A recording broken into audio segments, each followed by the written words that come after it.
What's up, dude? Coffee drinking. Well. Who do we have here on a Sunday night? Man, it's been a while, right? Well, at least since last Sunday. Yeah. Well, actually, I couldn't make it last Sunday. I was under the weather. Oh, yeah, Yeah, we didn't do it last yeah, Sunday. that's right. It Yeah, was, I'm glad to be back. I was, man, well, lots of stuff has happened. Yeah, a lot of stuff's happening all over the place, right? Yeah. And I think on both sides of the chain, as I like to say, right? Oh, both off and on chain, right? So, Yeah. Yeah. We got, wow. Wow. Tons of stuff going on. So, mhm. first things we got to say is, the earth is not flat. Well, I don't know if it is or not, but I sure as hell know we didn't go to the moon. I'll tell you that. I don't know, man. We had that guy Flat Earth Dave on. And I've had some people ask me to have another guy on. I forget his name, McToon or some guy, and that guy's got a following, man. He like Yeah. immediately after our live, we did that, and it was for fun, right? We're trying to just ask some questions, and I had guys emailing me, commenting to me, you gotta talk to the other guy. This guy's gonna tell you the truth. And I'm like, well, how does he know? Because he knows, it's like at the end of the day, I mean, it is what it is, but no one knows. What I liked about that night when we had that conversation was most importantly, I think as at least for me specifically, the older I've gotten, I've realized that I know what I don't know. Oh, and yeah. and as I look and actually do research on history, not just history in the United States, but in other parts of the world, and I talk to different cultures and different people across the world, and it's because of crypto, because crypto has opened up my worldview. Not only that, but also the reach I have. I'm talking to people from the UK, Canada, Russia, Indonesia, Australia, right, all over the place, South America. And I realized that not everybody thinks, believes exactly what I do.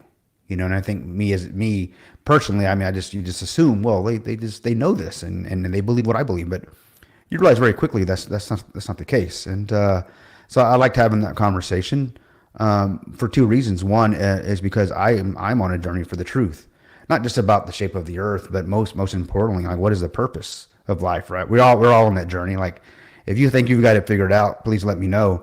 I'm not going to believe you. I'm going to look into what you tell me. Of course, belief is the enemy of knowing, and I want to know how you got to that absolution, to that. This is concretely the proof.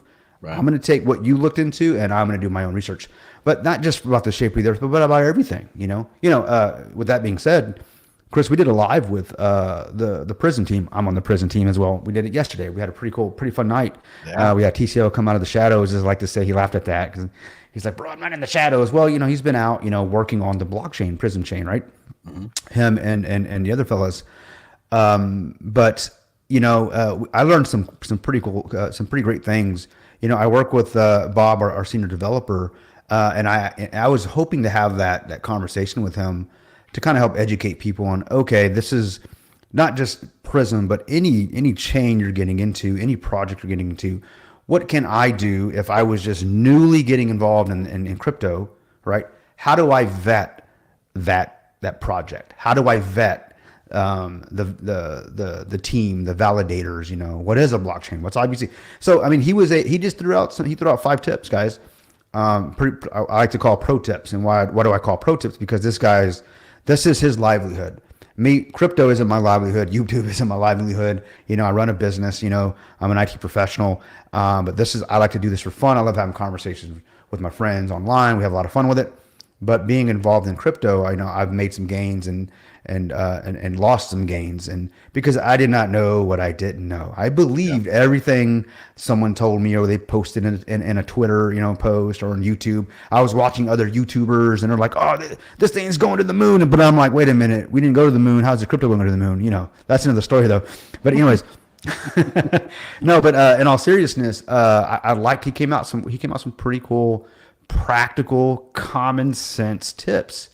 And I'll be posting those in our Prism Discord here by tomorrow. I'm just kind of gathering some of the information that we have. We had a long conversation yesterday, and it was good stuff because and admittedly, Bob says, he goes, this isn't just for Prism. This is for any project you get Well, into. yeah, what he was Yeah. saying to me and stuff like, well, I shouldn't say to me because I asked a lot of several questions and most of them he was answering, and Hmm.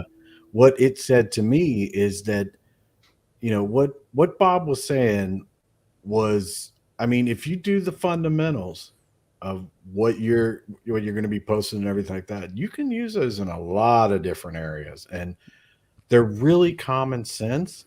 Hmm. But I didn't even think about them that way until Bob Right. was bringing them up and Right. stuff like that. So Yes, certainly you've heard these things like, well, yeah, I yeah, know to check the fees. Duh. I know to whatever. look at the blockchain explorer and look for red ticks or if you're looking at a validator and you notice a lot of that validator has a lot of red, X's or red marks rather than green based on, whatever the explorer is showing as far as their scheme. But it all makes sense. When you put it all together, you go, oh, okay, that I don't want to be involved. I don't want to connect with that validator. I want to connect with another one, whatever. But it's when you put it all together, it actually it to me it made more sense to I think to being success or to find a way to be successful because it's all a risk, right? You don't know Right. the success of any project. You just it's all prayers at the end of the day. You hope it catches on, people adopt it. You hope the technology continually blows it out the park, right? I mean, there are a lot of things that you're hopeful for. All you can do is just build it, launch it, and see what happens, right? And if you build it right, the goal is to build it right, build it once, and I believe we're doing that. But ultimately, we want to make sure that the people that want to participate in this project, we want to make sure that they're educated. Most importantly, they're not just hey, what do I buy? Is it going to the moon? No, we want you to know why we believe in. We want you to know why we're building it, and we want to know why we think people will benefit from it. The space, right? Yeah. These are just TCL said last night that the problem isn't the technology, it's the people, and he's been saying that since day one. I've met the guy almost 2 years now, and that is the absolute truth. Absolute truth. So we're excited about it. But that just I guess the conversation I had with the team yesterday, or that we had with the team, and I appreciate you being there.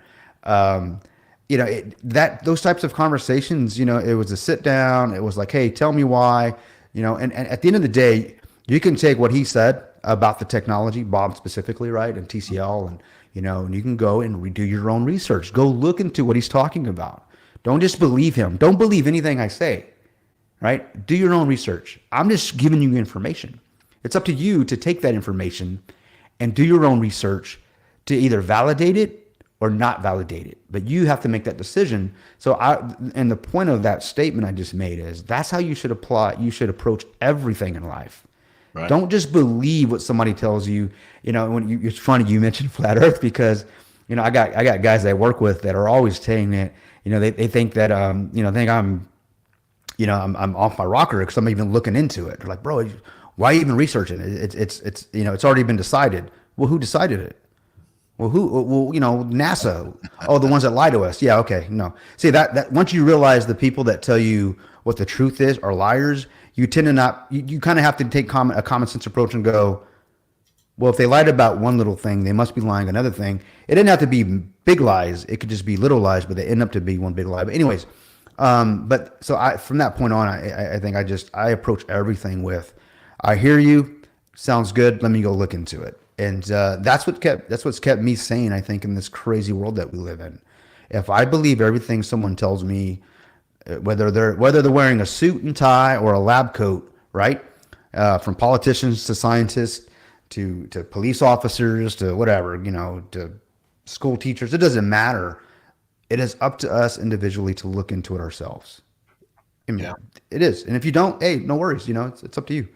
But anyways, that's my approach to life, Chris. I take everything. When I say belief is the enemy of knowing, I'm gonna believe it until I know it, and if I know it, then I will say I know that it's the truth. But anyways, that's my spill on that. And so I guess with that being said, there's like we said earlier at the beginning of the show, there's a lot of crazy stuff going on in the world. And even with that, things going on in the news, wars, rumors of wars, the economy. We've got an election coming up here pretty soon.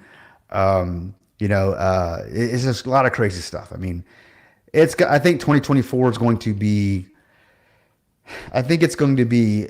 I don't know. I think it's going to be really crazy. Is it going to be bullish for all? For the financial markets? I hope so. I would say this: when we went through the jibby jab era, a couple years ago, people made money. People made a ton of money, right? They got into some things that because there was things being sold, to prepare for that whole little time period that we had just a few years ago. So I think there's a time and a place to, or if you're paying attention, there is a way to capitalize on things around you and absolutely make some money, right? And you and I and a few other of the guys, of the YouTubers out there, we've all become pretty damn good friends, and we decided to join forces here and launch Omni's Elite, right? And everybody's like, what the hell is that? Well, we're gonna talk about that. There's a lot. It's pretty cool. I'm excited about it. It's really something that if you, I mean, you guys know that if you're on YouTube, and you are on YouTube because you're watching this live, you're on here because YouTube is globally adopted by the world. Mm-hmm. Everybody's on YouTube, whether you're watching it, participating in it. I mean, as a YouTuber, it's out there. If you're not on it, there's a billion people on it when you're not. So my point is, it's not going away. So I think with that, with the advent of the internet, right? The global marketplace is here. We've heard that since the 90s. The global marketplace, the 90s, the websites, e-commerce and all that. It's not going away. There are people that actually make life-changing money, whether it be multiple streams of income, whether it be just some pocket money. There's money to be made, okay? And there's nothing wrong with that, right? Because we already know in today's economy, Chris, I mean, if you don't got multiple streams of income, I mean, you're setting yourself up for a bad day. Yeah, a bad day. A lot. Yeah.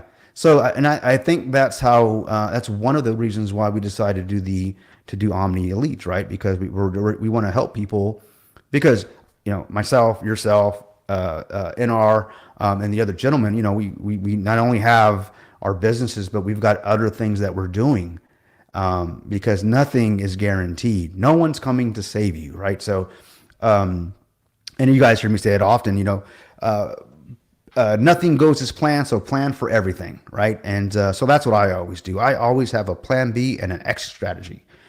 Every plan that I make in my life when it comes to money, I have a plan A, plan B for that particular, whatever it may be. If I jump into a project, a business, there's always an exit strategy, I'm like, because I already know nothing lasts forever, right? Nothing lasts forever. So my goal is what's the point of me getting involved in this, and what's the exit strategy? Well, ultimately, what's the reason I'm getting involved in this? Well, I like to help people. I get asked all the time, for those that want to know, right? I mean, not all the time, but when I do get messages to me, it's hey, what can I do to make some extra money? How do I get involved in IT, or how, what are some of the things that you're doing? And I'm like, it's kind of like, Chris, I'm sure you get hit all the time with those types of questions, and you're like, I don't want to give you advice. I don't want to be responsible. Right. So what I do, I guess my whole pitch has been, my whole approach is, well, let me talk to you about the way I think. Let me draw you a picture here of how I think, or let me show you how I think. And that's why I say all the things I say with the quotes I have.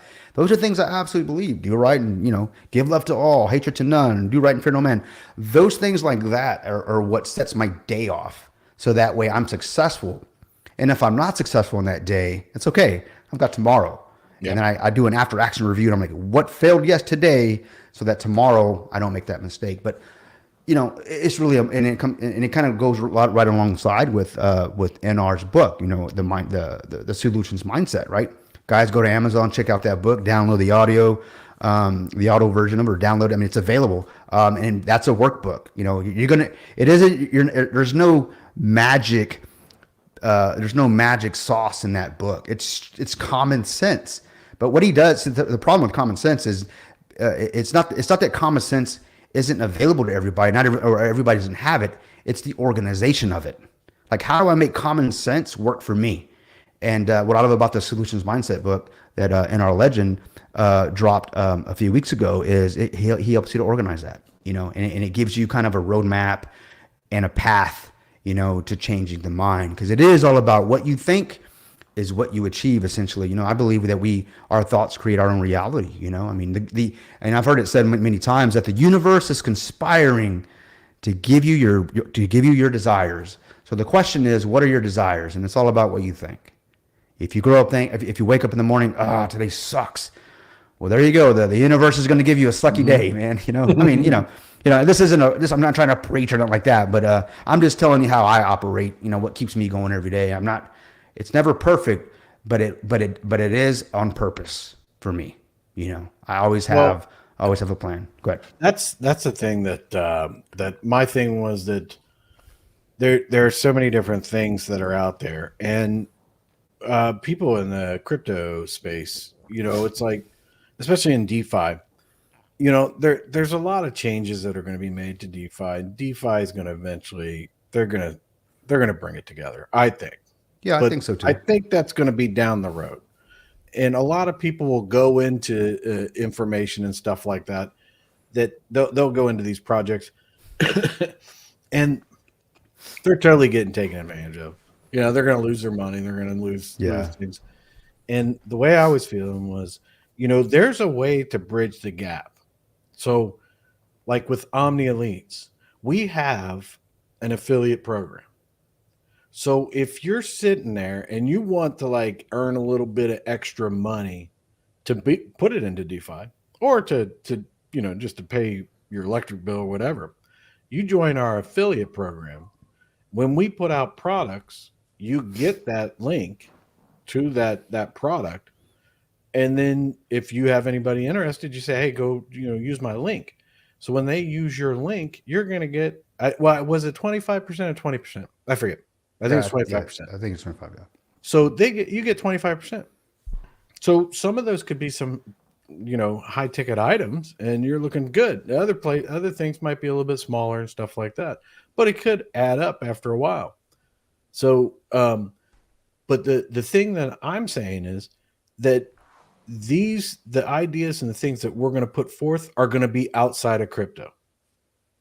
So yeah, these are going to be legitimate like products and things like that. And there's two things that we're going to do. I think it'll be first. I don't want to speak for the guys and everything like that, but I don't see with the list of things that we're doing, I think these are on the beginning parts, but there'll be courses that we will be selling to people to help them learn how to set up, their socials, or to set up being able to, increase their social presence. And some of the projects out there, the DeFi projects, those are things that'll be helpful for them, and so, and outside of that, yeah. And if you want to work on figuring out how to create an online business, these will be products that we will offer you that you can purchase and that you can set up, whether you're just wanting to do something online, or whether you have a project or something like that you want to put it all together and, put something out there to get more awareness on your project and stuff inside of crypto or outside of crypto. Mm-hmm. But the key part about what my thing is that until DeFi and crypto really get to where we want it to be, I mean, there's a lot of people out there that are going to get hurt. Yep. So if you could take it and you could build something that you can earn some passive income outside of crypto for a while to help you along the way. And then maybe if you use that money to go into DeFi or whatever, okay, or maybe it's an avenue for you to stay completely out of crypto, and that you find that the money that you were trying to earn through crypto, or that passive income stream that you were trying to get, maybe it's outside in the real world. Maybe we're going to give you, ideas and a presence where you can be like, I like crypto. I'm worried about it, but I need to make some money, more legitimate type ways to make it. So Well, Chris, yeah, and I echo everything you just said. Absolutely, I wouldn't change a thing. I couldn't have said it better. What you just laid out. Um, and for those of you that go, what you hear us say at the very beginning, when you first met us, all right, Chris Cruz and myself and the other guys, you always hear us say, and never invest more than you're willing to lose.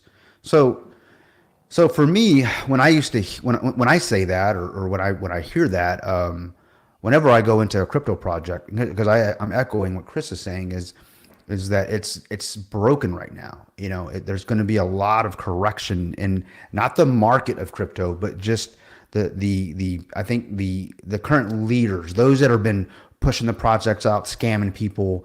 That's gonna change eventually. It's gonna stop. Hopefully, it doesn't stop because the government comes in and regulates it. But me, I'm a big believer of self-regulation. But when we talk about other streams, multiple streams of income, so rather than throwing, if you've got either one job, two jobs, five jobs, you run a business or whatever it is, when I first started getting into crypto, when I was throwing money into it, I never threw my house money, things that were coming from my paychecks that were going to pay for my cost of living. I'm not pulling from my light bill, my mortgage, grocery money. I always looked for other ways to make some extra money.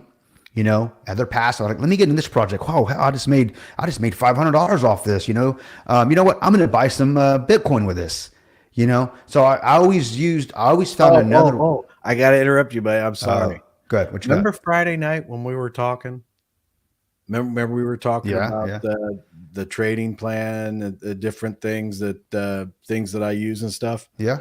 While we were talking, I was just talking about I was online, so I put trade in on the one that we were talking about, and this afternoon it hit, and I was like, basically, I was on the phone with Kryptonian and I made money. And if you click on the link, no, but I'm going to show you how I showed him how to do that. No. It was just. But the thing was, is as you and I were talking, you were literally taking action. Yeah, I wanted to do that because, and I did it on my real small account because I was like, and I was telling you, I was like, RSI, I'm telling you, stuff like that, and I literally went and did it. And I just left it, and it's a real small account, and it's usually what, like, if I do I create an indicator, or I create some type of bot or something like that to give me a signal. I usually do it on that one. I should probably do it on a paper trading account, but I throw it on there, kind of like play around with it. It's not my normal trading accounts, and I was doing it when we were talking. I was like, and then you go down here and you do this. And as I was telling you, I remember you telling me, I was doing it, and I put in a trade, and then I put the profits, and I was telling you about stop loss profits, things like that, and what I do and everything. And I put the profits in, and I didn't pay attention to it, but it was like $50, man. I made $50 off it. That's $50, man. I mean, you take $50 and throw it into a degen play and turn it to 500 or 5. No, I'm not saying you do that. I'm just joking, but no. But here's a good example of he actually made some money off of trading, and as you guys know, he's involved in Forex and other things. So he's taking real money that he's made, not crypto, which has to be. It has to be. If you make $1,000 in crypto, you have to convert it, right? You have to. You have to actualize it by selling it. But anyway, so he's making real money, and then by doing something that he was. Well, at the end of the day, you were teaching me some of the things that you do. You were just having a conversation with me, and here you put it into action, put it into words, and there it is. And that's super important. It's one thing to talk about it, but then to do it and then be able to say, look what I did, because it works. And, you don't have the secret magic potion. You're just taking action. It's one thing to talk about what you're doing, but it's another thing to do it. Right. And it's kind of the point I guess we're going to make here is when it comes to crypto, we're still in it. All right. Obviously, I'm part of an amazing team, Prism, right? Prism Chain. We had a live yesterday about it.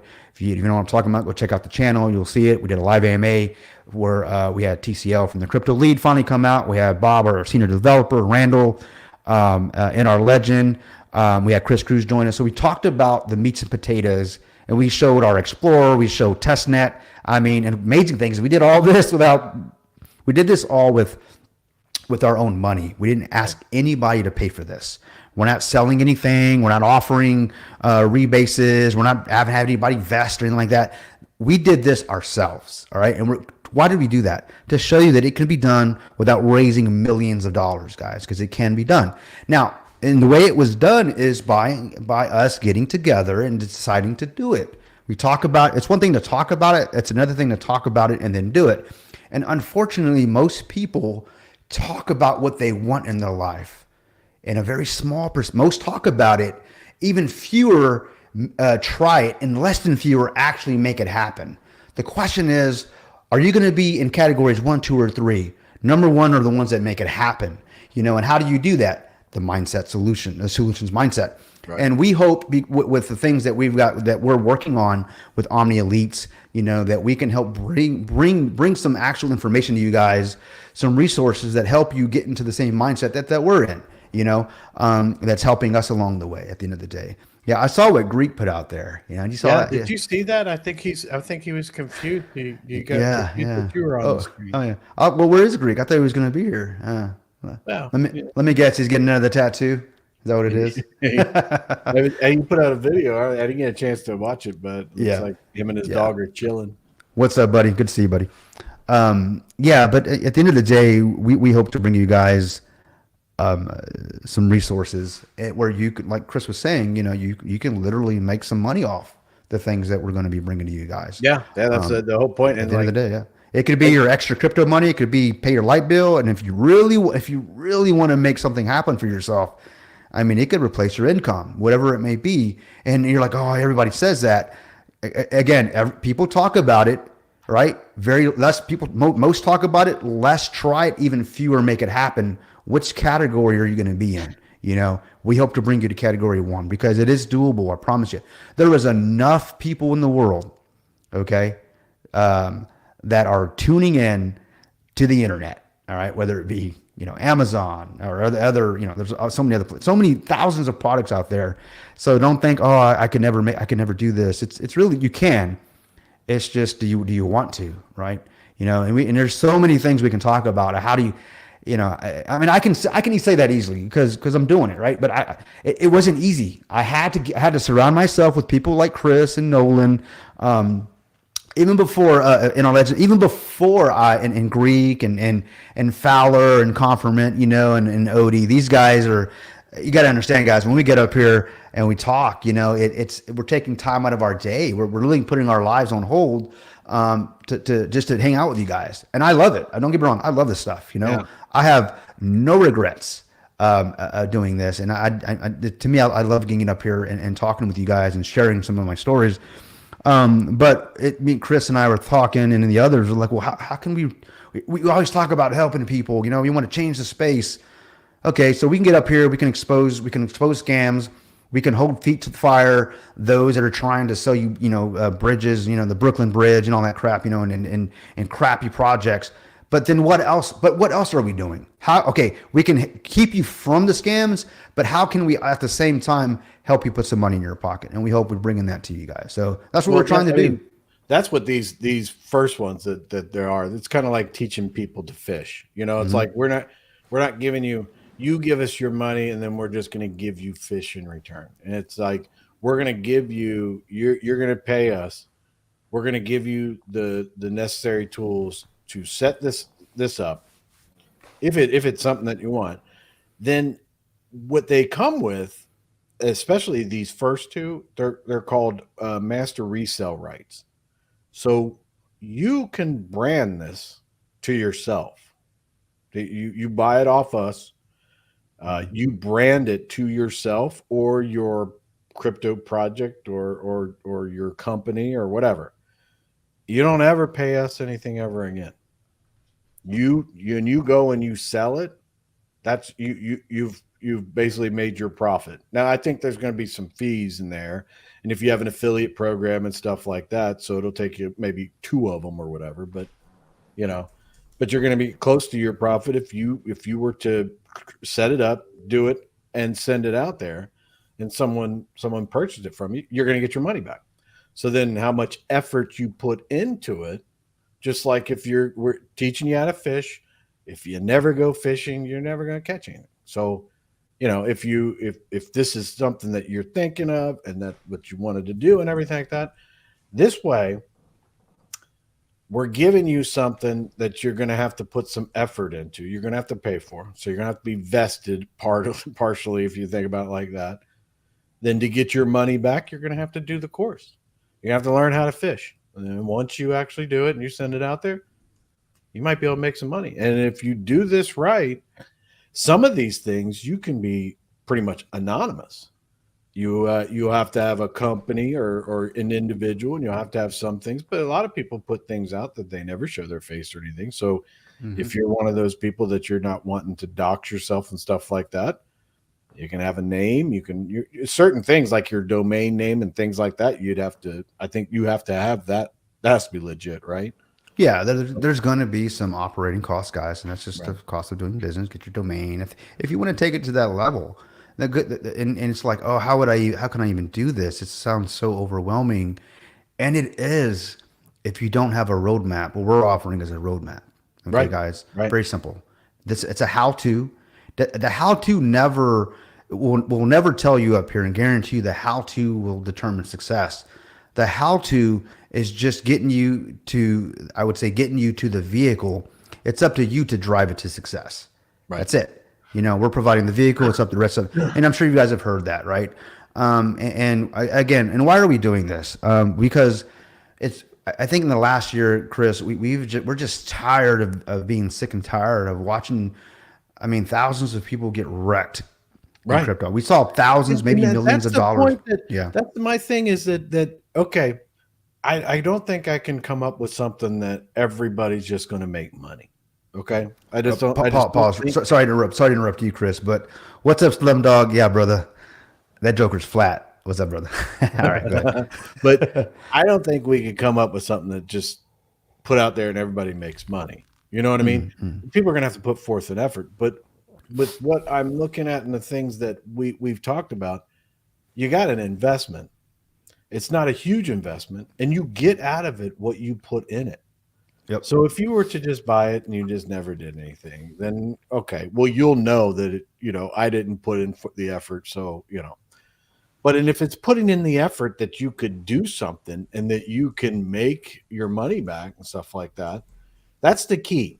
You spend the money, you're invested into it. We teach you how to fish. You go and you learn how to fish. Then you go fish.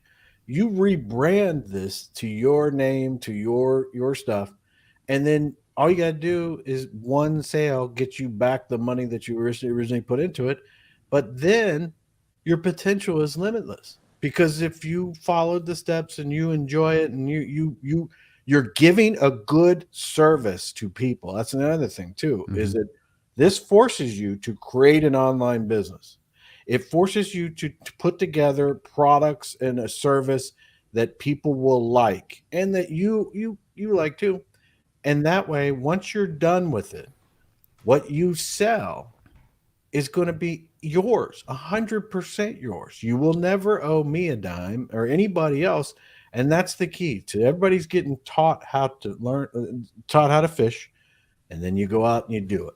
And if you never go fish and you never do anything, then you'll know that you didn't put in the effort. But that's my thing is that, I mean, we could all come up with something that everybody's just paying money into and everything like that. And then you might get something in return, you might not. And I don't want to be a part of that. I don't want to do that. I don't want that stress on this is it.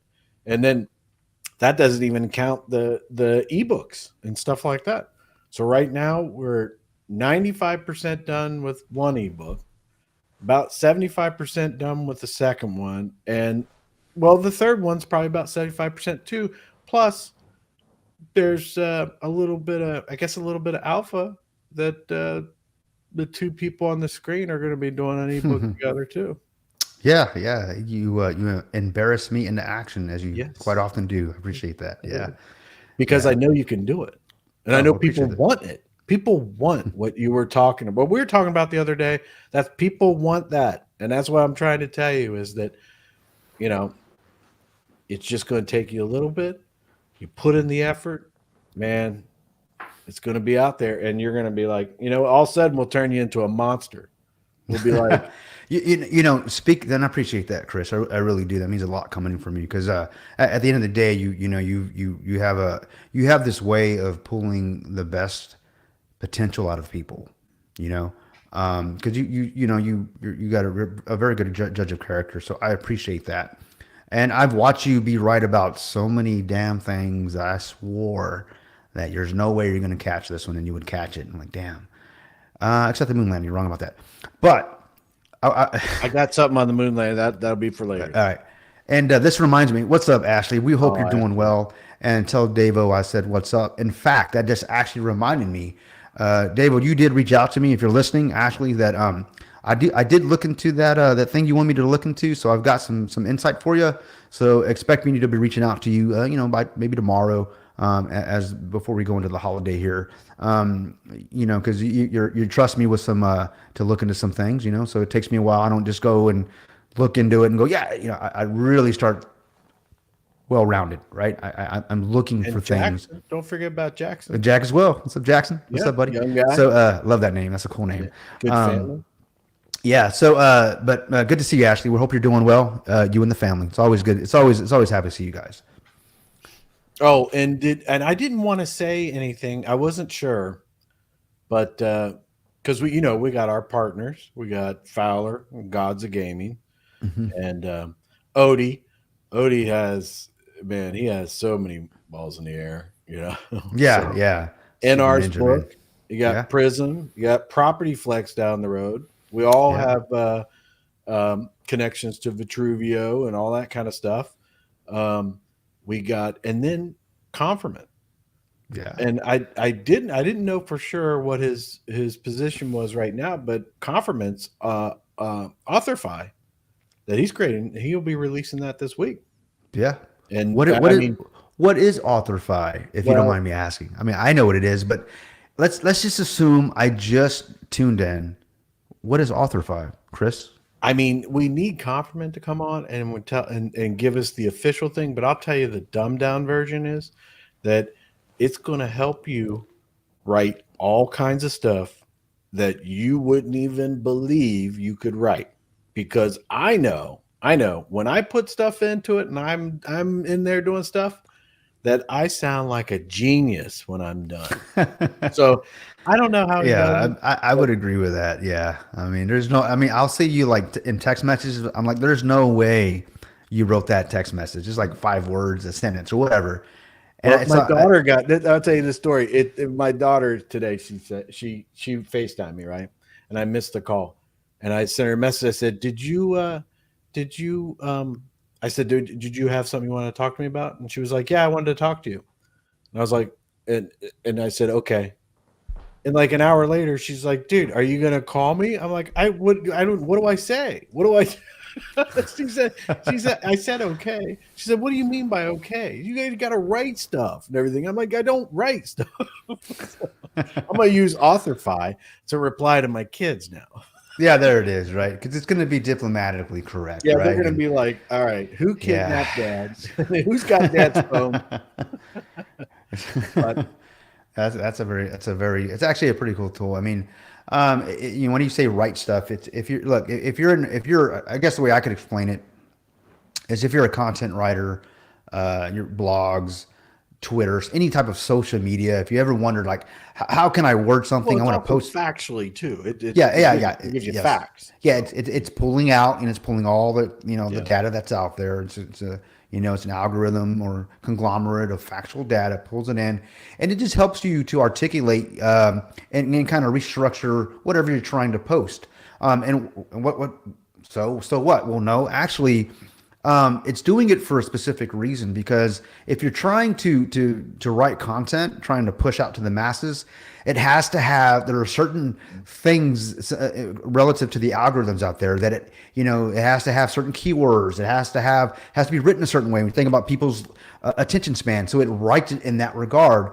That way you're writing for the best possible results. Even if you're not looking for that, maybe you're just, you're writing for your job, I work with tons of technical writers that they're literally having to, when I ask for something to be written for some sort of product line that's coming out, they go and do all this research and they come back and I'm like, man, it took you a week. Where with something like Authorify, they can probably have it done in a few minutes at the end of the day, and it's going to have all the same information, but nonetheless, it's an amazing tool.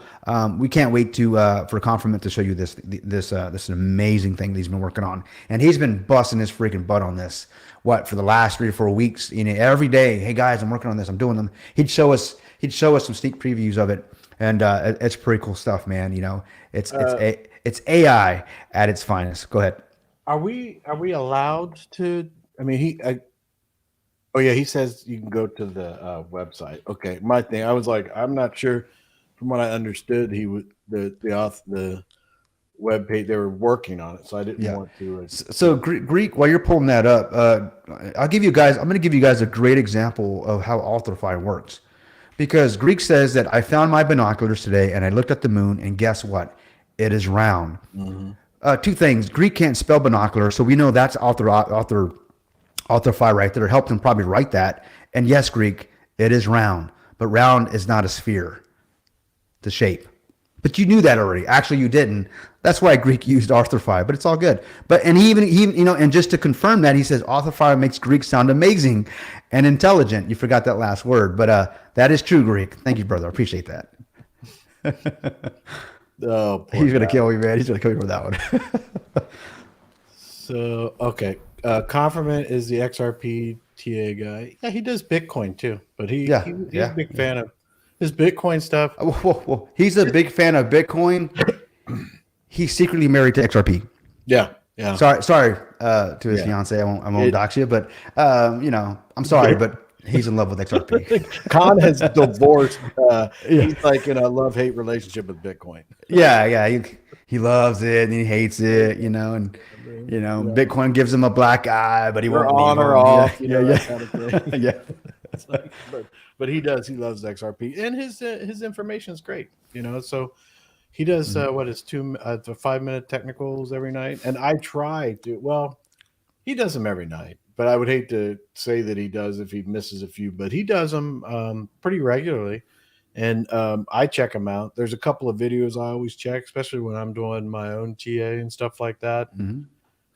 So check out what he's got going on. Yeah, I like to think of Confirmant as AI in most cases, because he thinks like he's always seeing charts and resistance. Everything to him is charting. Everything. I have a conversation, like I'll send him a text message, he'll reply back to me, screenshot, he'll draw lines on it. I'm like, bro, why are you charting my text message? It's words. That's how he the Nazi retreat. He goes, according to RSI, you overthought that message. I'm like, what the hell does that even mean? But anyways, no, but Slumdog, I appreciate you, brother, but he's absolutely right. Greek, even a flat circle is round, right? I guess. It's all good. Oh, so yeah. I mean, only the product page. Oh, okay, so he said, saying the app is not up, only the product page, and then Slumdog straightens everybody out. Yeah, and then sorry but true. You're talking sorry but true that he's in love with XRP.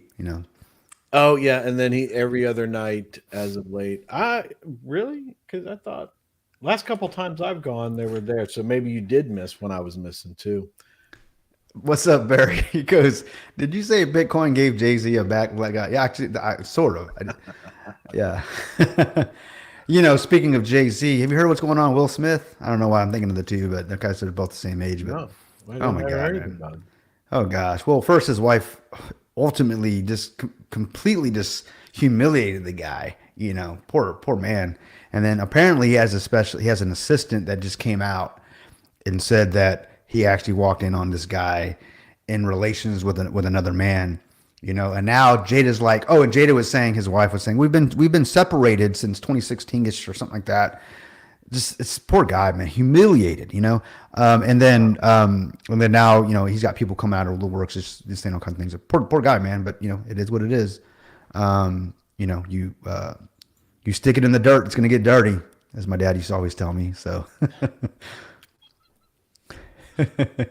Yeah, that's That's a little crazy. I was looking for something that I And the IRC. You're still dumb, Barry. That's funny, dude. What's up, Barry, man? I hope you're doing well, buddy. Hope you're doing well, man. Yeah, I'm looking for something in particular. Okay, here we go. This might be something that you might. I don't know how you feel about this, but I think it's important because once we play this, then I gotta find it first. So once we play it, I think that you'll be surprised by this because I don't even know if you know this or not. So oh darn. Just in case. No, it won't put it up there. I'll have to find it. Can I play something for Greek? Yeah, definitely play it. All right, it's gonna be about a minute. Sorry, Greek. I love you, bro. Some NASA actors say that you can totally see stars when you're in space. Whilst in space, have you ever looked away from Earth into the black void? Yeah. All because the you can time. see, Yeah, because you can see the stars. Oh yeah. You know, and pretty much all the time you can see the stars. It's not which a is a black cool thing. void. I mean, it's black, but there's all kinds of little polka dots. There's all the stars there. And the cool thing is about it, you can see it during the day. Yeah, you can, and there's more than stars. You can see All kinds of planets. polka dots. You can Right. see moons. You see the gas Magellan clouds of the You Milky Way see galaxy. the Magellanic Clouds. Magellanic. See, I just wanted the Well, Magellan there's a clouds. large I one didn't and a want to small one, right? Yeah. And then you can see the zodiacal light. Whoa. But the NASA actors from 1969 say that you can't see the stars in space. We were never able to see stars from the lunar surface or on the daylight side of the moon by eye without looking through the optics. I don't recall during the period of time that we were photographing the Sona Curlew what stars we could see. I don't remember seeing any. You can see the stars. Oh yeah. You know, and pretty much all the time you can see the stars. I don't remember seeing any. I don't remember seeing any. Well, there you go. So Greek, maybe they weren't using their binoculars. That's what it is. So, anyways, sorry, Greek. Every now and then I like to poke them with some truth, you know, because all the lies bleed out. But go ahead. What are you about to show us? I'm about ready to show you something that I think that you guys will be pleasantly surprised. It's about 5 minutes long, so Okay. you know, but pay attention to it. I think it's important, and it came from a collab between Conformant and I. So I think you're gonna like it. But the video is too long to put up here, so it's going to be something that's going to come off my screen. So it's about 5 minutes. So listen to it, enjoy it. So here we go, and we go full screen, and let me play it. Tell me. Have you ever wondered how you can protect your assets and Yes. ensure a smooth transfer of wealth to your family? One powerful tool you might consider is a revocable trust. So, what exactly is a revocable trust? It's a financial vehicle specifically designed to own and manage property and assets. What makes it unique is its irrevocable nature during its lifetime. This means that once established, it can't be altered or terminated without the permission of the grantor. However, the grantor maintains the flexibility to modify or revoke the trust at any given time. This unique feature allows the grantor to adjust the trust to suit changing circumstances or needs. The primary objective behind establishing a revocable trust is to protect the grantor's family and assets, while facilitating a tax-efficient distribution of wealth. In essence, a revocable trust is a powerful tool for asset protection and estate planning. Now you might be asking, what's so special about setting up a revocable trust in Pennsylvania? Well, let me tell you, Pennsylvania's laws provide an array of benefits. For starters, revocable trusts in Pennsylvania enjoy an exceptional level of protection against creditors. That's right, your assets are shielded from debts and medical bills. But there's more. Assets within a revocable trust are also exempt from estate taxes. This means you can pass on your wealth to the next generation in a tax-efficient manner. And guess what? Revocable trusts are typically exempt from homestead laws. so your beneficiaries can retain the assets even if you become incapacitated. A comforting thought, isn't it? Best of all, Pennsylvania has made the process of establishing a revocable trust pretty straightforward. That's a win-win situation, protection for your assets and an easy setup. With Pennsylvania's laws, your assets and family are given the utmost protection. So, how does one go about setting up a revocable trust in Pennsylvania? Well, the process starts with choosing a trustee. This person will be responsible for administering the trust, so it's crucial to select someone who is not only trustworthy, but also knowledgeable about estate planning and trusts.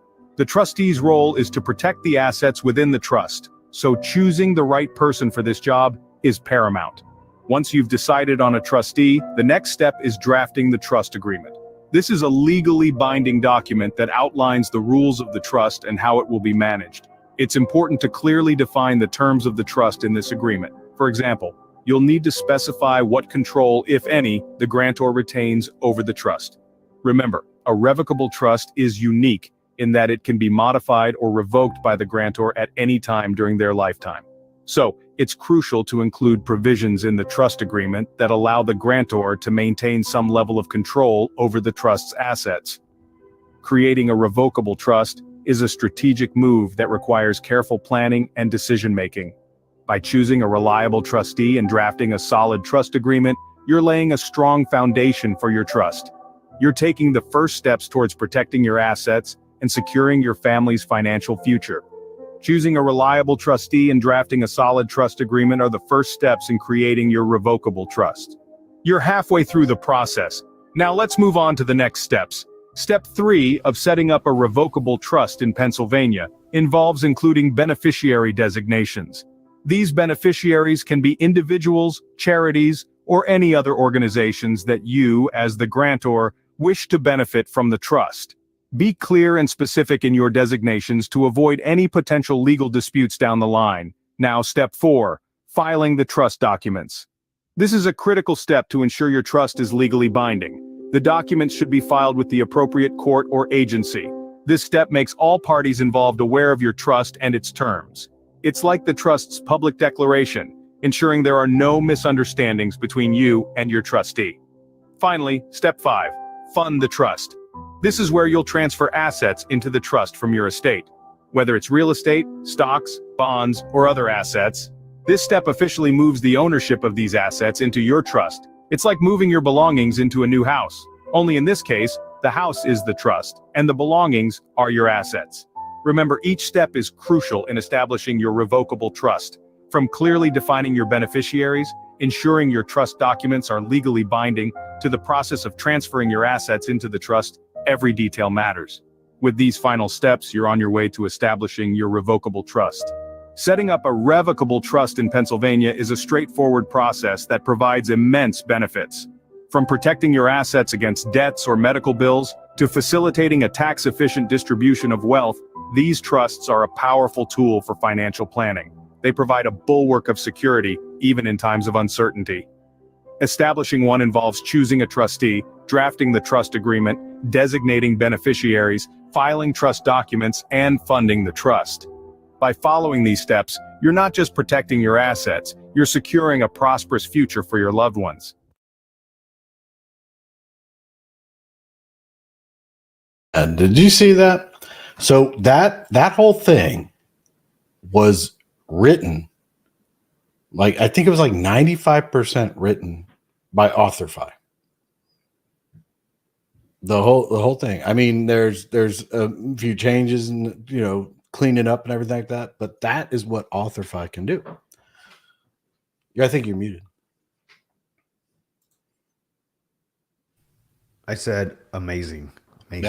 Yeah, I think and that's all factual. That's what's beauty. So what he just showed you guys, speaking on irrevocable trust and trust, as you know, we've talked many times about, you'll say it every now and then, hey, get a trust.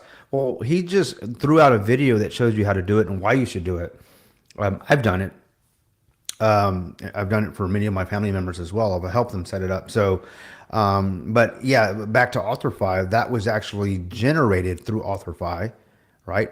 And if you were trying to push content or maybe some information friends, families, to people over the internet or whatever it is, to even maybe for within your organization. If you work for a company and they're wanting you to generate some information that you're giving to your fellow employees or whatever, that you can use Authorify for such things, and it's all factual. So good stuff, man. And that trust is, you got to go get one set up, guys. I mean, I can't even tell you how vital this is. That video is on Omni Elite's socials pretty much everywhere. So if you wanted to check out that video, plus there's some other ones, smaller ones.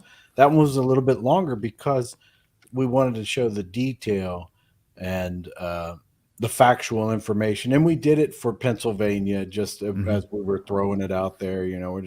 We wanted to be specific that you could get down to, almost like to the state, and but we were thinking about doing like a different country and stuff, but then we also run across, we don't want to go. Let's go in the United States to a state, and then we did that detail, and it gives you all that factual information. And it was longer because it spit out all that information. Yeah. And talking about, the reason we go to other countries, or how do you set one up in Dubai or the UK or whatever? Well, because in the United States we can verify this information. Right. I can't go to the UK and verify this is how it's set up there. I could, obviously, but I can't physically drive over there or fly over there. I mean, I don't have time to do that, and I have to get on the phone with some guys. So it's going to cost some time and money. Whereas in the US, it's a phone call. Right. I actually have clients that operate, that are law firms that operate in Texas, Pennsylvania, Virginia, whatever, Florida. So Utah. So I can literally pick up the phone and find out, hey, is this correct? And they're like, yes, it is. Anyways, so the point is, we wanted to show you guys the type of things you can do with something like Authorify. It's an amazing tool. It really is. All right. Yeah, you see stars daily. Yeah. But why? But you're not an astronaut, and they can't see it. You're not on the moon. I think you missed the point. I want to start before we get into that, because I have serious questions about something. I wanted to bring up something that I saw. And that when I go through social media, I'm not that savvy with it and everything like that, but I run across a few things and I save them. So I wanted to save this, and I wanted to talk about this young lady. Okay. I'm a fan of, have you ever seen the movie Bodyguard? Yeah. Whitney Houston, Kevin Costner. It's an oldie, but goodie. Yeah. And then, that song that she sings in there. Yep. Dolly Parton. Yeah. Who's still, I Will Always Love You. Yeah. She's still freaking changing her environment today. I mean, she's a freaking firecracker, man. She's cool. So I ran across this young lady on the internet. Right. Mm-hmm. And I was like, wait, what? No, I don't think so. And this happens. Remember the guy that we did a couple of weeks ago that we were like, wait, what? He's not really singing that. But I wanted to bring it up because you got to see what this young lady's doing while she's doing it. So I'm gonna bring this up. All right. So this lady's name is Kelsey Watts, and it's called Kelsey Watts Music. All right. So she's like measuring out, making her drink or something, and her husband's standing behind her. Her husband sings also too, so it's worth it to go there. But just check out how she's singing and everything like that. All you dreamed of, and I wish you joy and happiness. Yeah. But above all this, I wish you love.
Dude. Damn, man, the control. Damn, the control she has over her freaking instrument. You I mean, the see voice that- is an instrument. She has mastered that instrument. She, you know what? I've never seen that video before. Absolutely love that song. It's, you know, I remember being in the '90s and being in love with my first girlfriend. You know, heartbroken, blah blah, whatever. That was the movie that I love to hate because, you know, good and bad memories. Nonetheless, that lady that was singing, she actually looks like my one of my older sisters. For a moment there, I was like, what the hell? But she doesn't sing quite like that. But man, that's awesome video. Powerful, very Now, powerful. do you know? And I just want to highlight a couple of ones that she sings. But now you might know this song or whatever. But I'm gonna bring this up. So listen to this. And she's in like some stairwell.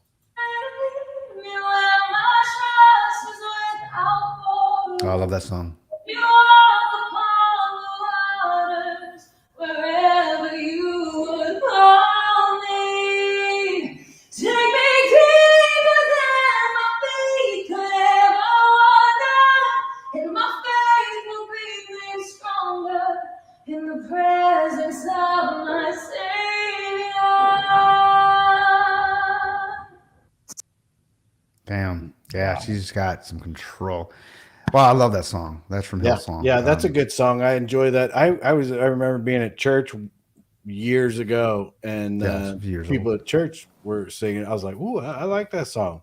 And then I heard like it was like that. That's the church. They're in Australia, is it? Yeah, it's Hillsong, I believe, is the name of the Hillsong, church, or United is Hillsong United, I think. There's two. My understanding is, I remember being, when I was younger, when my kids were younger, when I was involved in their youth service, youth church and everything. Yeah, so United is if I understand, someone can correct me, but in Australia, Hillsong is the adult church, I believe, or Hillsong is the adult, and Hillsong United is the young people's, whatever, the youth essentially. But the youth has come. I mean, it's been 10 years since all their music has come out, and they have really changed a lot of the music that's come out of, let's say, for the church, right? If you go to church or whatever, that song is amazing. My daughters love that song. Everyone that hears that song absolutely love it. No matter who sings it, right? It's powerful, Yeah. But man, thanks for sharing that. Man, she has an amazing control of her instrument, man. That's amazing. I got another one for you. Okay, what you got? Yeah, I think you're gonna like this one because this one, to me, I was like, wow, that's pretty awesome. Let me pull her up. And I have another question about stuff. We're gonna get it as soon as we're done with her. Then I'm gonna go. Amazing grace, how sweet the sound that saved a wretch like me.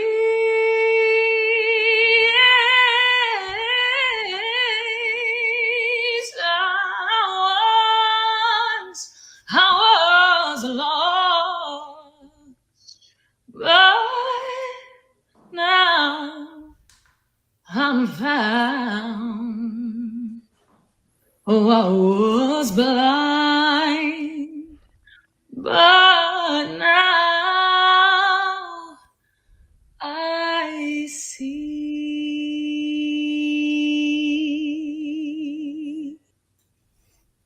Dude. So this gets me Oh, back oh. to when's your daughter gonna put some stuff out, man? I'm trying to put that out there. I'm just saying. I'm not. I appreciate that. Yeah, she actually sent two songs that she had written to one of our producers. This producer, I mean, he's big in the pop scene. I won't dox him yet, but he'll probably, I'm sure I could, but he's worked with. He's got a couple of. I think he's got a couple of Grammys, right? So he's written some music for a lot of pretty well-known artists, even down to Lil Wayne, right? So if you know who Lil Wayne is, a rapper or whatever. So everybody knows who Lil Wayne is. So the guy is an amazing producer. So she has written two songs last year, the year before. She sent it to him the other day. He absolutely says, man, he loves them. So to your question, they're in production now, right? We just got back some of the, I guess the first variant, the first drafts of them. So we hope to have something out. It'll probably be December, maybe sooner, but if not at the latest January. But she's working on 2 songs now. She's building an album, right? An EP, an LP, if you will. But so she's got some stuff coming out. We're trying to build this thing up because she's ready to get back out there, right? I think everything's kind of settled down with, with the jibby jab stuff, right? She can now start booking some stuff. But yeah, she's continuously writing, and I'm excited. I love, when my daughter sings. I mean, to me, I'm her biggest fan. Obviously, she's my daughter, but when she sings stuff like Amazing Grace or anything from Hillsong, there's another one called Make Room that I absolutely love. If you've ever heard that song, that's an amazing song. It floors me, I think if you have the ability to sing, you have to control your voice where you can literally move people into emotion, and motion creates emotion creates motion. That's just the way it is. People react basically on how they feel. They feel good, I'm going to make things happen. If I feel sad, I just want to chill today, But I think the ability to sing is just, it's a gift, whether you believe that or not. And I think everybody has a responsibility. If you have that gift, make music. Someone wants to listen to it. But anyways, to that, hopefully we'll have something out in the next few weeks just for people to hear, or maybe be dropping something. But thanks for bringing that up, Chris. That's one of my biggest passions is music. I've always got like a guitar, keyboard. If you guys actually saw the front of my studio here, you'd see a lot you'd see what I really got going on. But I think if I had the ability to just do whatever I wanted to do, it'd be making music, with my daughter and others, right? So I absolutely love music, So. I can't hear you. You're muted, by the way. I'm not musically inclined and everything like that, but I would love that. That would be great. But Slumdog, you're talking about this Harry Mack, man, and it's like 15 minutes long. What do you want me? You want me to just turn it on and like go away and everything? But I don't know if he's got 2.6 million subscribers and got 1 million views on this. I don't know if I can even play the audio without getting dinged. But so you'll probably get dinged for sure. I want to check it out though. I'll check it out. Even if you don't play it, I'm going to check them out. Check out, I thought I saved it, but that's another thing that I wanted to bring up is that, I save videos on like Instagram and places like that. And I've been noticing that those posts are being removed. And they might be a little bit controversial and stuff like that. What are you talking about? Like I'll watch a video. It'll be maybe a little controversial and I'll save it. And I'll go back to it, and I'll click on it, and it says the video is not available. Yeah, welcome to the flat earther, Chris. I was like, I don't understand. I didn't think they were that controversial, but well, that's just. It's not even about. I mean, I was of course being facetious about the flat Earth, of course, a little bit. But the thing about that is, the masters of the universe. There are certain things that you can say and not say on the YouTubes, on the internet. And the masters of the universe, not the universe, but those are the masters of the internet, right? Yeah. They will conspire to control they can't control what you say, because I can say anything I want right now, but they can control if people can hear what I say at the end of the day. Yeah. So I can say whatever I want, but there's a delay, right? They've got an algorithm, they got some AI capturing, kind of basically reading my transcript right now, and they're just waiting for me to say a couple of words so they can shut this thing down. And everybody has seen that, especially in this community. If you've been part of our community in the last year, you've seen a couple of, previous YouTubers we've been associated with where their stuff just got shut off. He's like, boom, bam.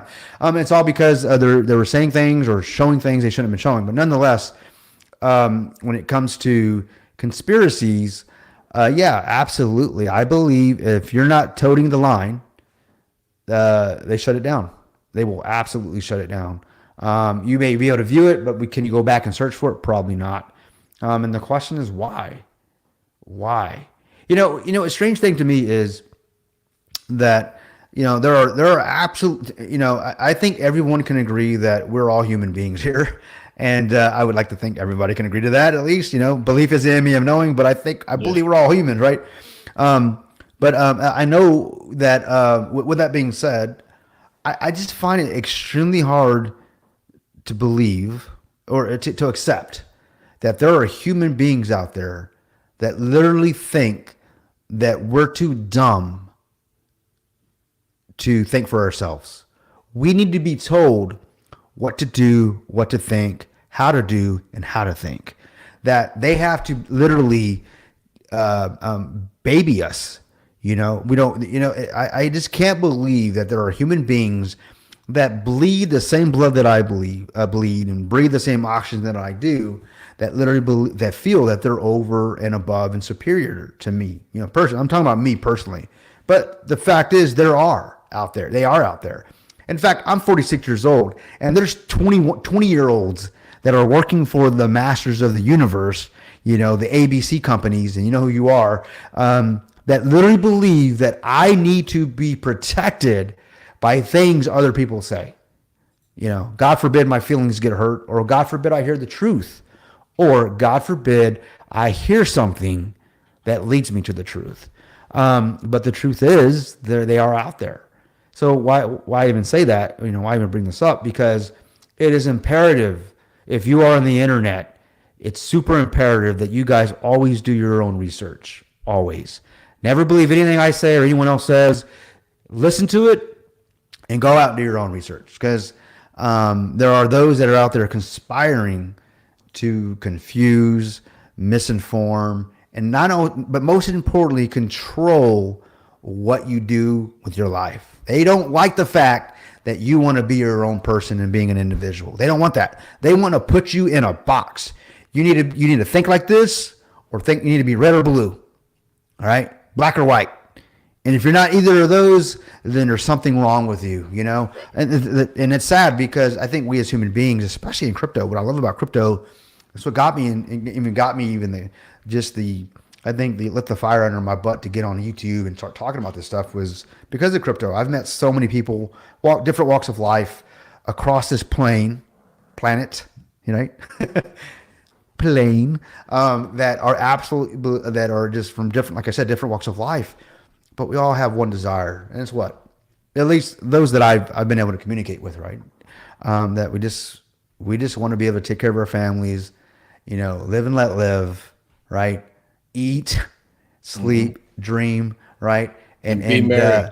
And be merry, absolutely. And the fact that we have to absolutely be under some sort of control, right? There has to be a control over what we say, think, believe, and it's just disgusting to me.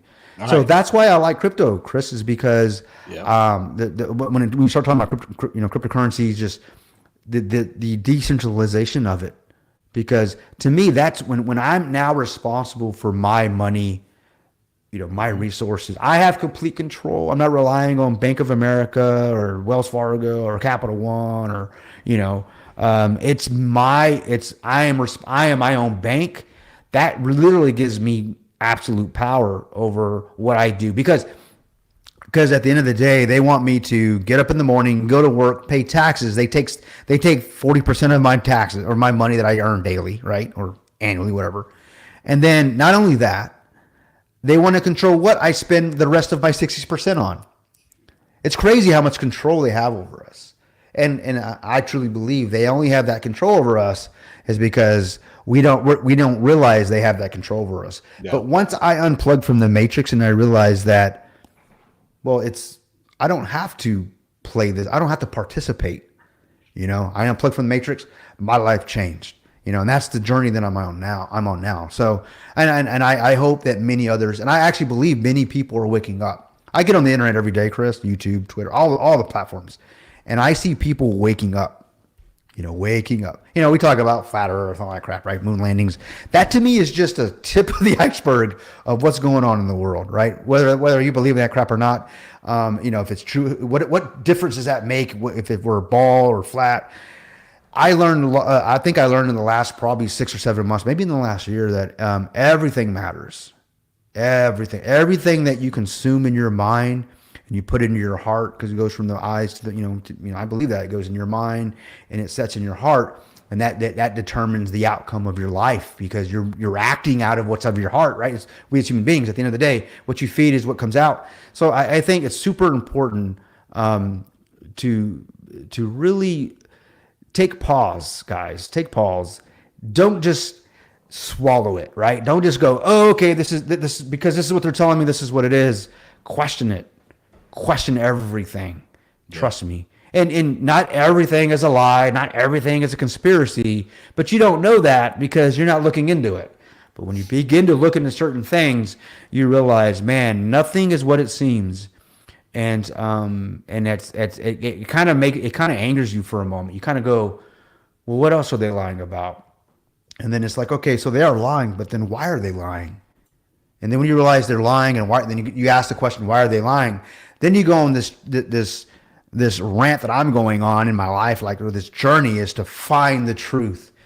And I believe there are certain things. I believe cryptocurrency wasn't supposed to take off the way it did. I believe that decentralization, I think the monetary system, of course, is, as it stands now, I'm not talking about crypto, I'm talking about currently today, the global marketplace. It's so controlled, so manipulated, and you know that, Chris, with the trading that you do.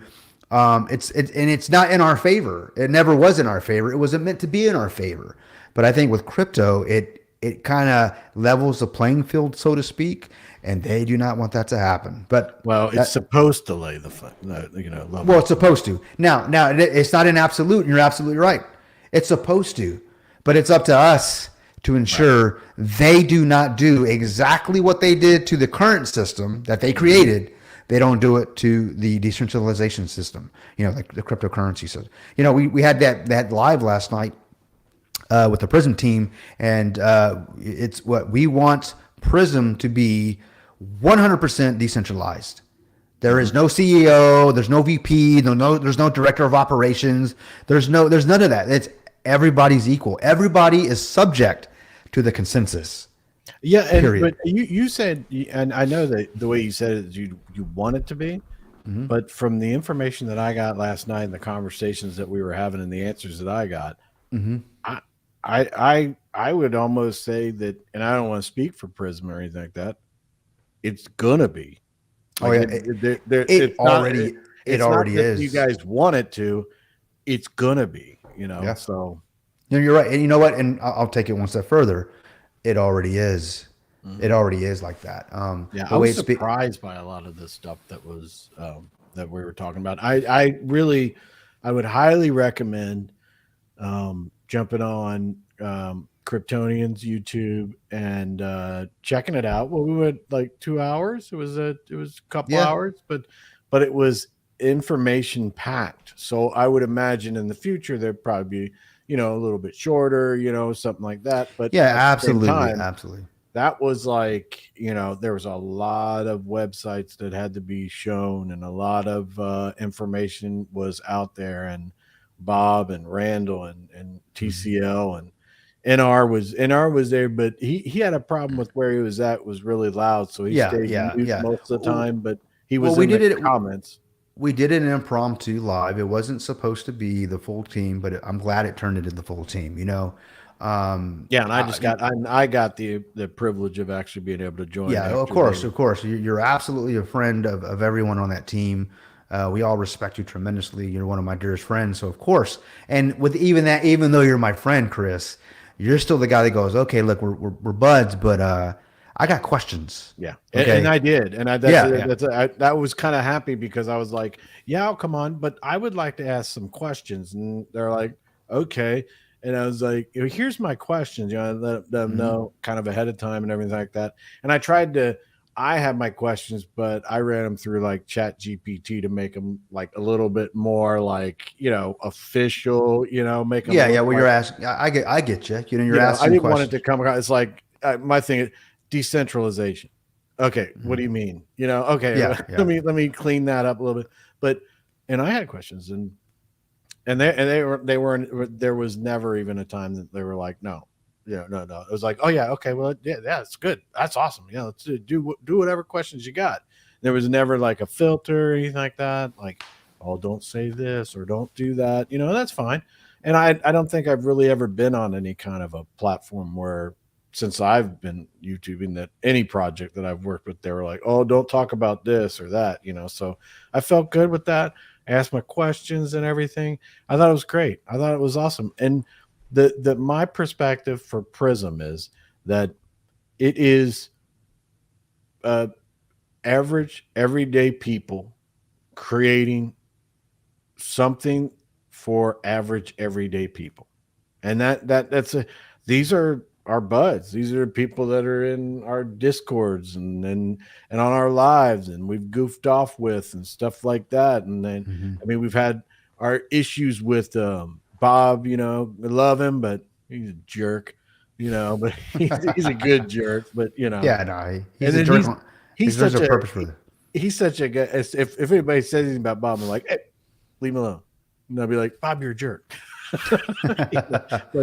But Bob's great. The team, all that kind of stuff, and that's what I feel like. I feel like they're creating something. You guys are creating something that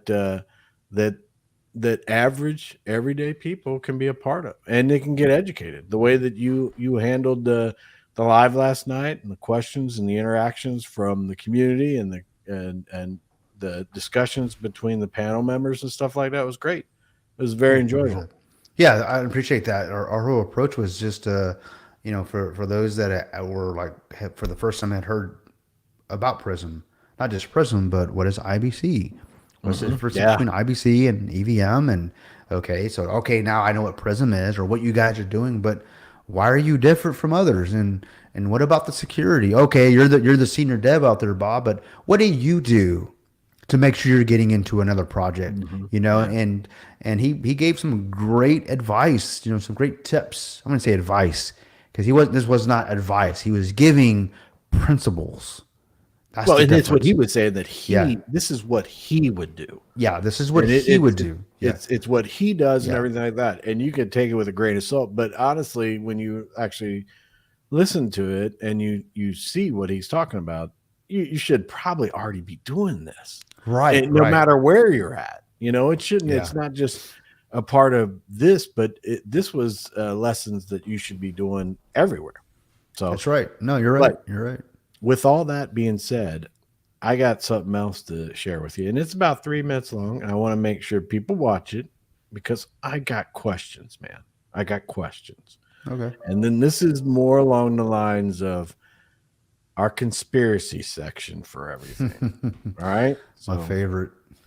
Yeah, I think you're going to enjoy this. So I'm going to take it. Oh, here we go. Here we go. All right. I know what this is. Go ahead. All right. So just tell me you can hear it. Yeah, I can hear it. All right. 2, 1.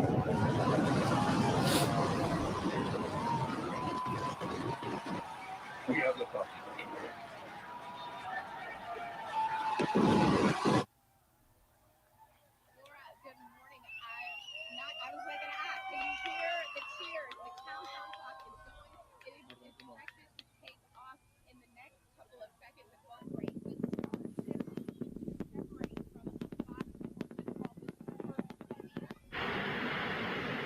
We are T plus 40 seconds into the flight of Starship.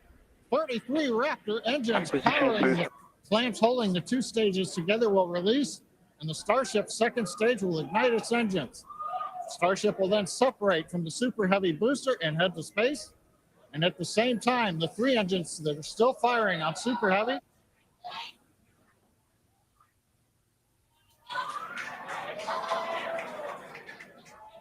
and acquisition of signal Houston and New Orleans. Booster engine cut off.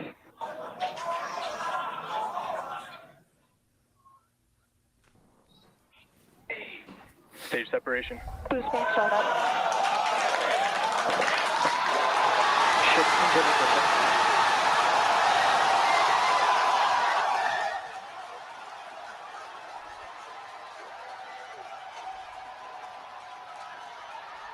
We're hearing the cheering. The first ever successful hot stage for SpaceX's Starship. Now, we did know that the that hot staging was going to be incredibly dynamic. We knew that there was a chance. Primary objective of the booster today to get to hot staging, to get ship on its way to orbit. It did that admirably. Yeah, we definitely asked. Starship trajectory nominal. All right, great news there. That trajectory for ship is Acquisition of nominal. signal, Cape Canaveral. Once again, Starship's second stage. It's firing those engines, and as you just heard, everything's looking good. Now, for the ship, we wanted it to survive hot staging, which, as you can see there by that little dot on your screen, it did. Unfortunately, did not survive. That being said, that's okay. It survived several seconds after hot staging, so we're going to take that data and improve the hot staging sequence and probably improve the hardware itself for the next flight.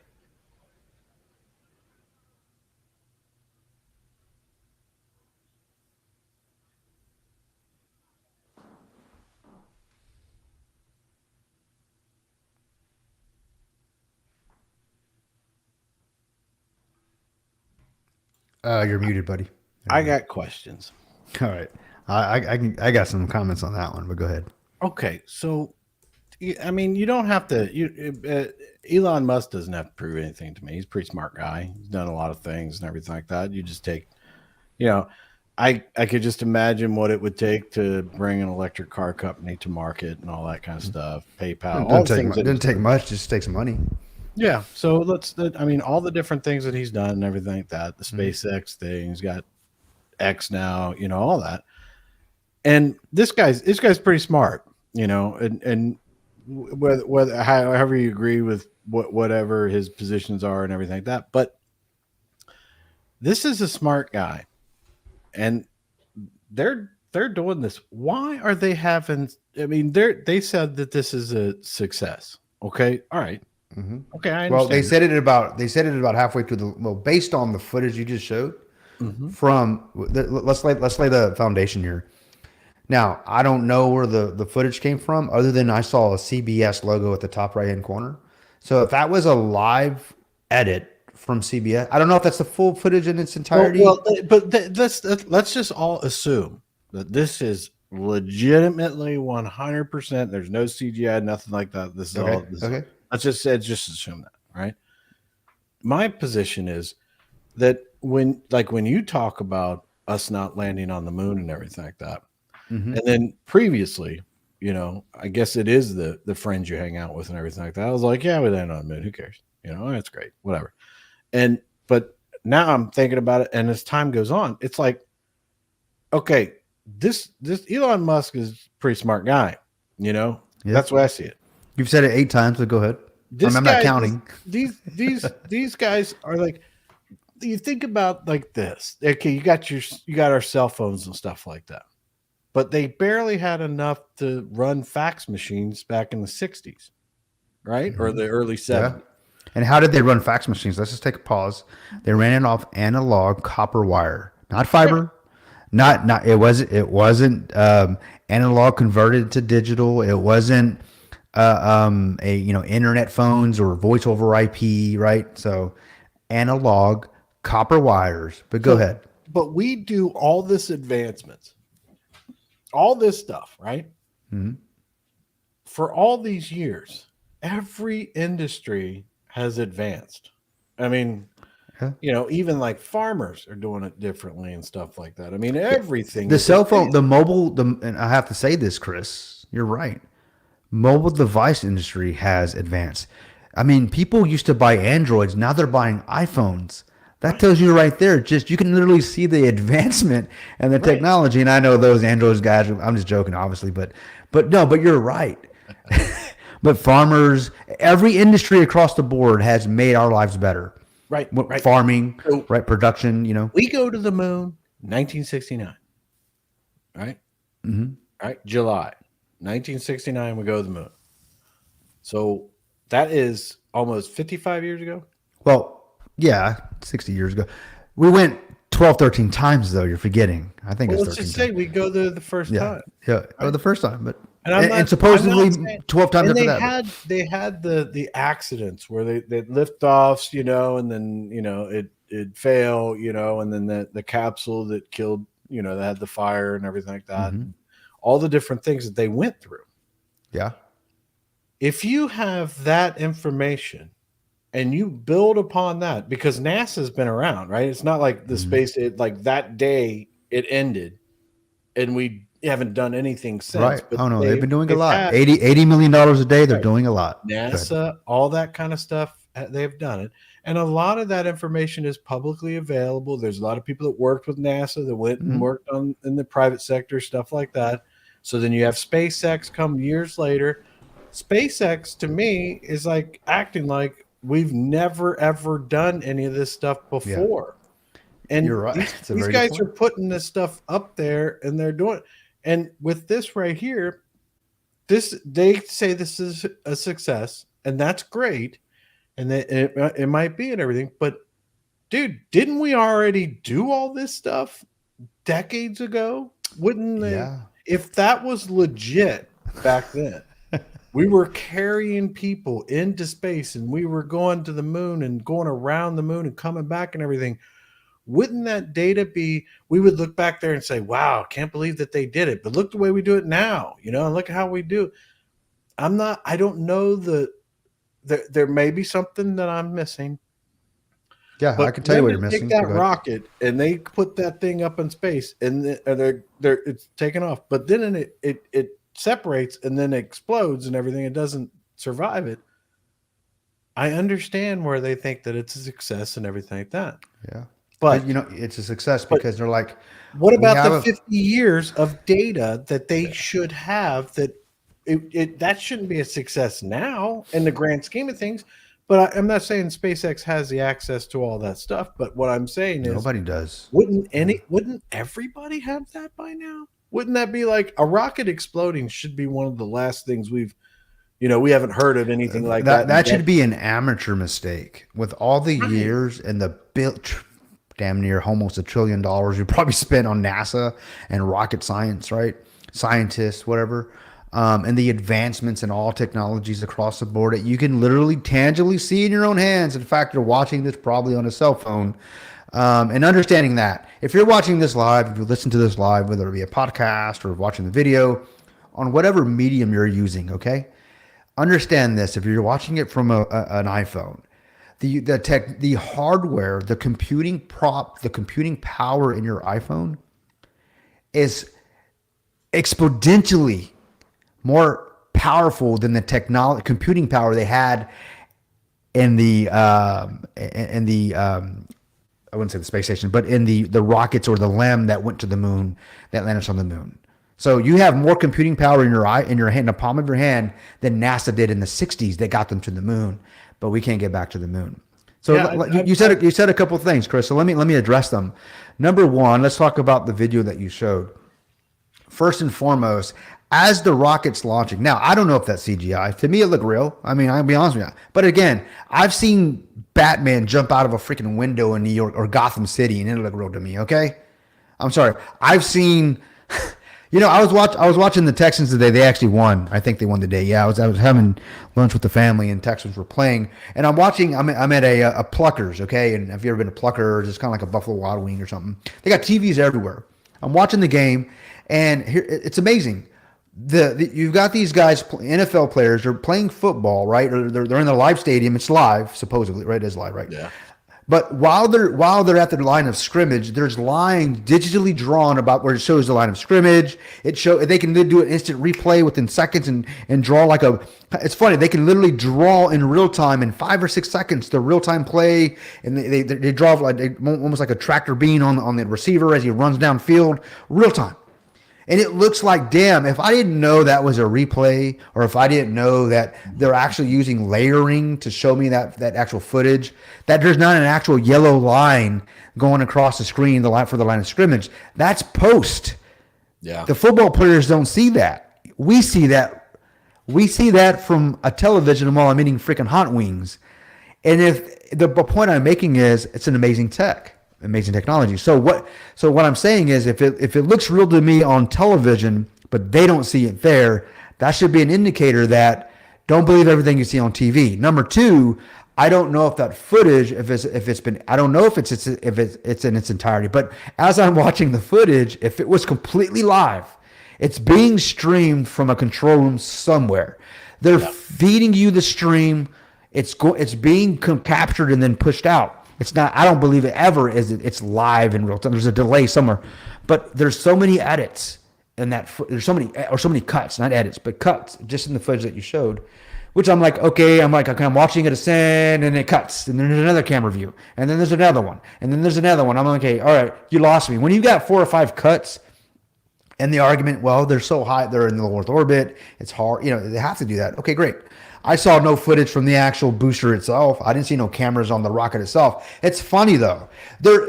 Maybe they haven't. Maybe they haven't. They just haven't pushed it out yet. I'm sure. No one. I'm going to say this as of today. November 19th, from the day you showed me that footage, they're probably going to push the footage out tomorrow. It's going to show a camera from that actual rocket itself.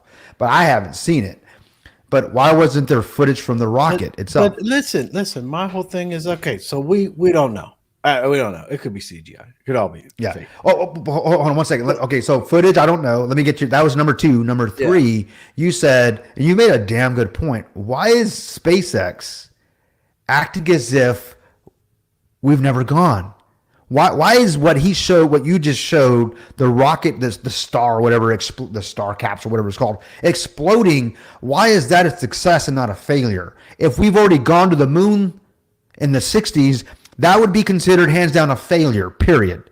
Right. We didn't even get past the Van Allen radiation belts with this freaking launch there. It's a failure. It's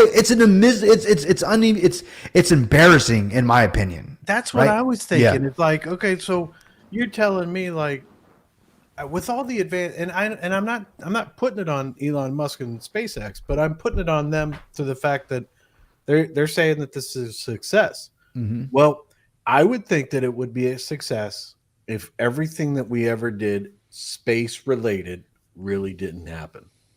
Yeah, exactly. Because that's my thing. Is like we actually have a metric. That this. I mean, if a computer was never invented, we never had a computer, and they were trying to build a computer right now, I'd be like, well, that's pretty success, and they got it to run and maybe do a little like animated dance. Oh, that's pretty good. That's a success. Wow, yeah, it's magic, right? Yeah, it's like, yeah, that's crazy. That's awesome. But and you made another acting like it's like it's a success. Yeah, like, oh my god, we blew up. We haven't even we barely got in low Earth orbit, and it blew up. And they're like, okay. So one thing is, when you're watching the video, and that's why I was referencing the. It reminded me of what I was watching today when I was having lunch with the family. Is I'm surrounded by so I literally had to have my AirPods in because it was so loud in there. Everybody watching the games, Texans specifically, because I'm from the Houston area. It's so loud in there, right? And they're watching the play-by-play, the Texans down. I think we were playing the Cardinals. I don't forget who we were playing, man. Anyways, I mean, I don't like the Texans, so I don't really care. Honestly, the point is they won a game, and I was actually surprised they won. Right? Nonetheless, the Cardinals. I think they won like one game. Is that what it is? Yeah, right. So it's like, yeah. So imagine that. It's almost like we went to space, and anyway. So, but the point being, we didn't, right? But the point I'm making is that I'm listening to these people cheer. There's a pass. There was an interception, 2 interceptions in the last quarter that they made. Blah blah whatever. And you're hearing these people get riled up, rah, right? Especially when it was down to the last play. So I have people sitting around me that I would bet, I would take this to the bank. None of them have any stake or going to make millions off of that game. Okay, because they're eating hot wings and a Pluckers, and in Houston somewhere. Okay, they're not sitting in the suite. They're not sitting on a plane watching the game. Well, if they were doing DraftKings now that yeah. Now that it's legal, Most of them were wearing actual jerseys. So they done, I saw a family sitting over to the right of me.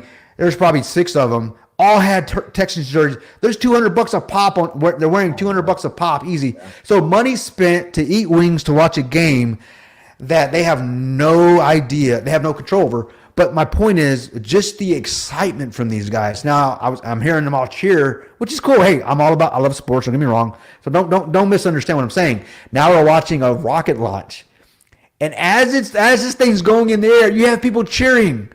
It separates, and it's almost as if someone just caught an interception. I'm like, what the hell is this? We're watching a game? I mean, is this the Super Bowl? My point is this. Human beings, we love that stuff. Now, the reason why there is cheering is because I believe these people that love this stuff, they're really wanting it to be successful. They see that as a success because their hearts in it. Many of them probably work for SpaceX, right? So, it's nothing against them. I'm just saying that we as human beings get emotional, especially when our team appears to be winning.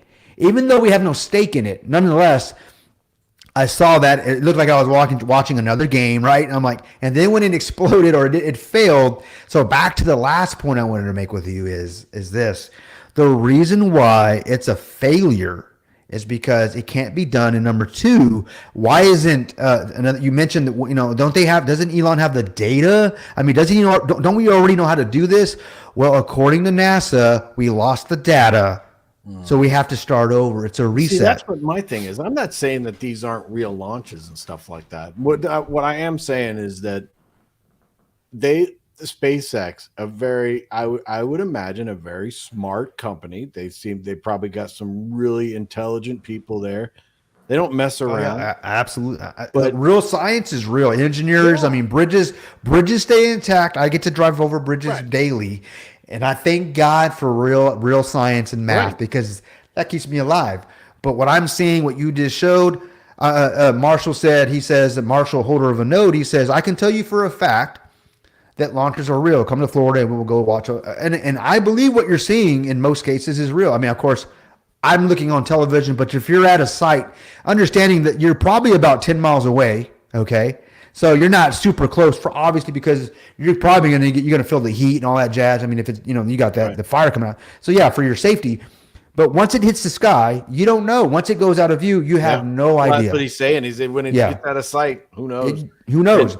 And my thing is, I agree. They act like we've never done this before. And that's where I get more like all that stuff that happened in the early 70s, late 60s and everything. I mean, did we? Now I'm a little bit more curious because you see these super intelligent people that I would think SpaceX would have, because see, NASA might be a little bit different, but SpaceX, I think you got to bring it. I think you got to. I don't think that SpaceX. But why? Like what makes SpaceX different from NASA? Because of the fact that I think that they're like a company, that it's like a private company.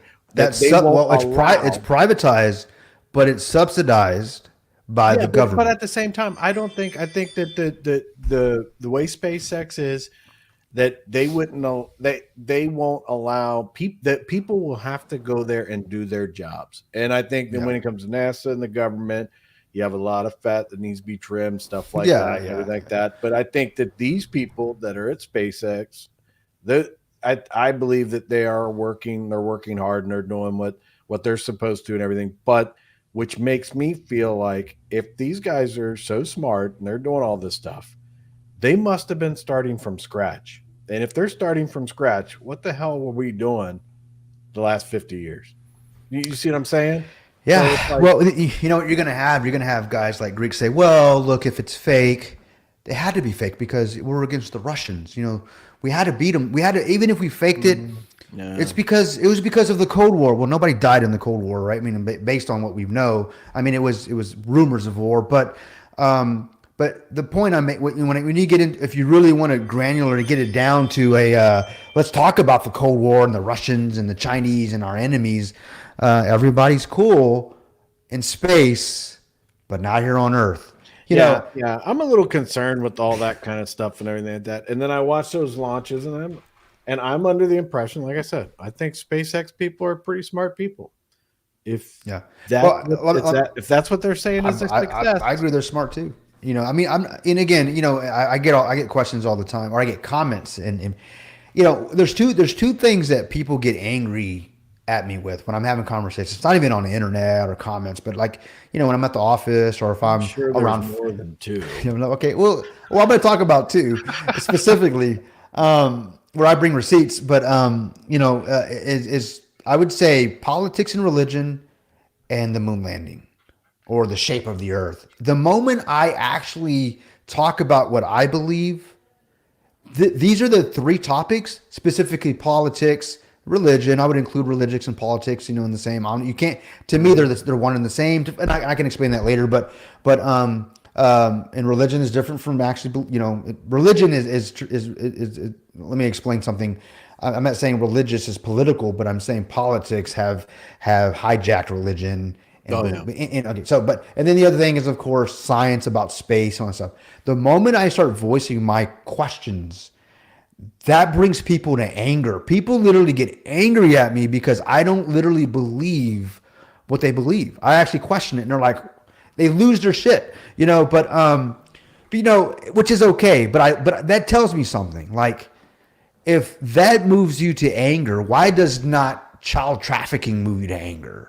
Why does not the wars that people, our sons and daughters are being into dying, bring you to anger? Why does not the fact that I just bought a house, right, a month ago, is if I would have bought this house 4 years ago, it would be half the price because of inflation. Why does that not anger people when you talk about the economy and all that? Anyways, they're all cool with it. They just kind of go with the flow. But I think that I hear what you're saying, Chris, you know, that makes no sense, that, you know, there's a lot of smart people at SpaceX. And this is the point I was going to get into. I was going to ask you a question, or I was going to kind of make a point here, but I believe that those people like in NASA, and I'm going to say those people, not the ones running the show, but the actual engineers, the true engineers, the true scientists, you know, down to the custodians, you know, they literally believe that they are sending things into space. They do. But they don't know it. They believe it. Why? Because their bosses, their paychecks reflect that. Okay? They're not literally going into space with it.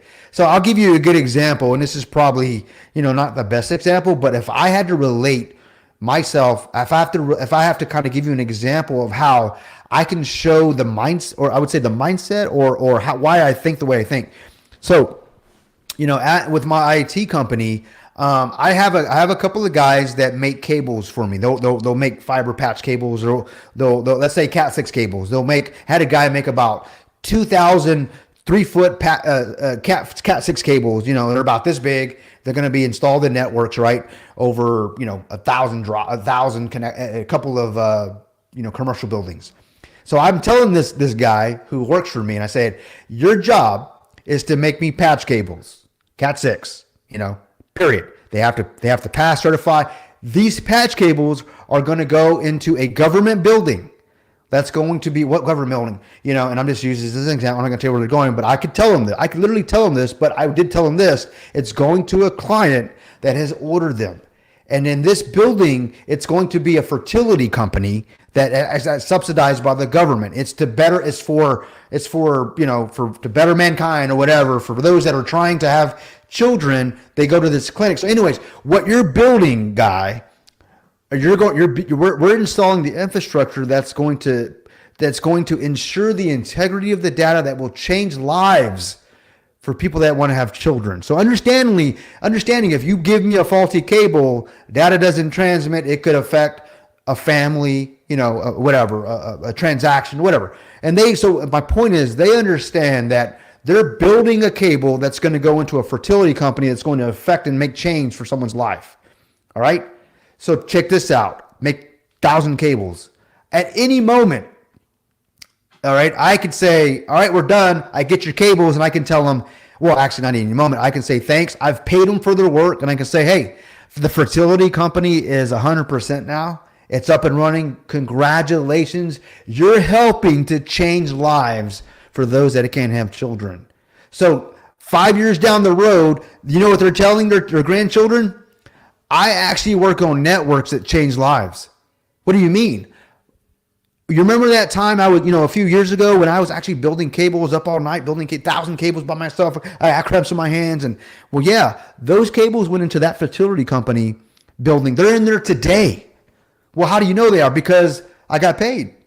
I mean, but did you actually physically go to the building and check them? Do you see your fingerprints on them? Mm-hmm. Well, no, I don't need to because I got paid. They told me they're there. And I'm like, well, and then then whoever questions them is going to go, well, but you don't know that they're there. And then they're going to get angry. You know what? How dare you insult my intelligence? How dare you say that I'm not changing lives? You are a nutcase. You're a conspiracy theorist. And I'm going to be like, all I'm saying is, how do you know your cables are in that building that are changing lives? The truth is, you don't know unless you can go observe for yourself. I know that's a small example, but that's how NASA has compartmentalized their engineers, their departments, because people build a toilet for a space station. That guy that built the toilet or a light bulb or a circuit board, he doesn't know for a fact it's in space. He doesn't know if SpaceX launched a rocket, the payload went to the space station. They told him it did, but can he verify it? And the fact is, well, you can be like, well, damn, Kryptonian, you mean to tell me you don't trust nobody? Well, not everybody, just those that are proven liars. And I can prove to you that NASA has lied, period, based on my observations and my research. So that's my example of and how I've gotten to the point, how I've gotten to the conclusion where when someone says, I work for NASA, my uncle works for NASA, so I know space is real, I can go, well, I have technicians that make cables for me. They think their cables are going to company A, but they're not actually. They're going to company D. But for the rest of their lives, they're going to think they build cables for whatever. But anyways, that's my example. And in fact, and personally, I think that's a damn good example of how the employee is just going to do what he's told, right? But he can't verify his stuff is actually where it's supposed to be, unless he can track it. But anyways, that's my soapbox on that. So, and I think that's how NASA has compartmentalized all their employees. In fact, here in Houston, we have this, we have NASA up here, down, here in Webster, Texas, right? Huge. I've got family members and I had season passes. I mean, I was always there taking the kids there. So people were telling me, I work for NASA, therefore I know space is real. I laugh at that. I laugh at it, But anyways, that's my soapbox, Chris. You started this, brother. You started it. The space is real because it's right behind us. You see it? It is real. Well, I tell you this, it is real. But think about that. Right now, we're actually seeing this. This is a digital video loop built by a computer, basically just showing specks of light. And it looks, anybody that sees that today, right, they're going to automatically assume, well, that's space. But it's not. It's actually a video of space. Well, what I'm saying is, if you go back to the Nova videos back when Disney was pushing them out and PBS, that's what you're looking at, guys. You're not actually looking at real footage of space. You're looking at cartoons. You're looking at CGI, and they're actually artist renderings. In fact, they tell you that in the disclaimers. Now, let me just be clear. I'm not saying that I don't see stars in the sky. I'm not saying that I don't see a moon and I can't get a telescope and see Venus and Mars and Saturn. I'm not saying that you can't do that. But what I'm saying is we can't go to those places. We haven't been to those places, at least based on the information and the proofs that have been provided to me. As far as I'm concerned, we haven't gone. Now, we may have, but I just don't believe it. I'm just saying I need more proof. I say it often, inspect what you expect. Well, guys, I've inspected what I'm expecting, and they have been weighed, they have been measured, and they have been found wanting. We haven't gone to the moon or space as far as they're presenting it. And there you go, Chris. The whiskey has worn off. Thank you, brother. Yep, and you're muted. Anyways, it looks like we got some guys commenting here, man. All right. So what's this? While we talk about a couple other things, just read this. This is what the DoD, the Department of the Army, is sending to service members. So, and this is what I have to deal with, with all that stuff. But it starts off, dear former service member. All right. So I know what it's like to write a check up to and including your life for your country, and then to be a part of it, to get booted out because you disagree with getting some fly-by-night scam crap that they came up with. So these people lose that ability to do that. And then while the dust settles and all of it becomes more of a craziness and all that kind of stuff, and we have political parties that push us into conflicts all around the world, now they're coming back saying, oh, well, you can come back if you want now because we need you now. Oh, we didn't need you before. We were requiring that you do something that a lot of people in the population were like, no, we're not going to do that. But we're going to require you, and if you don't do it, we're going to kick you out. And then they kick you out, and then they're like, well, you can come back now. And why do you think that they're doing that? So that was my thing. Is this is an actual letter it's being sent to, Wow. Individuals may request and I'm reading it, may request a correction to military personnel records, including records. So, I mean, I'm not going to read the whole thing, but how does that make you feel, Chris? Because you have a history. I mean, you've had a career with the military, right?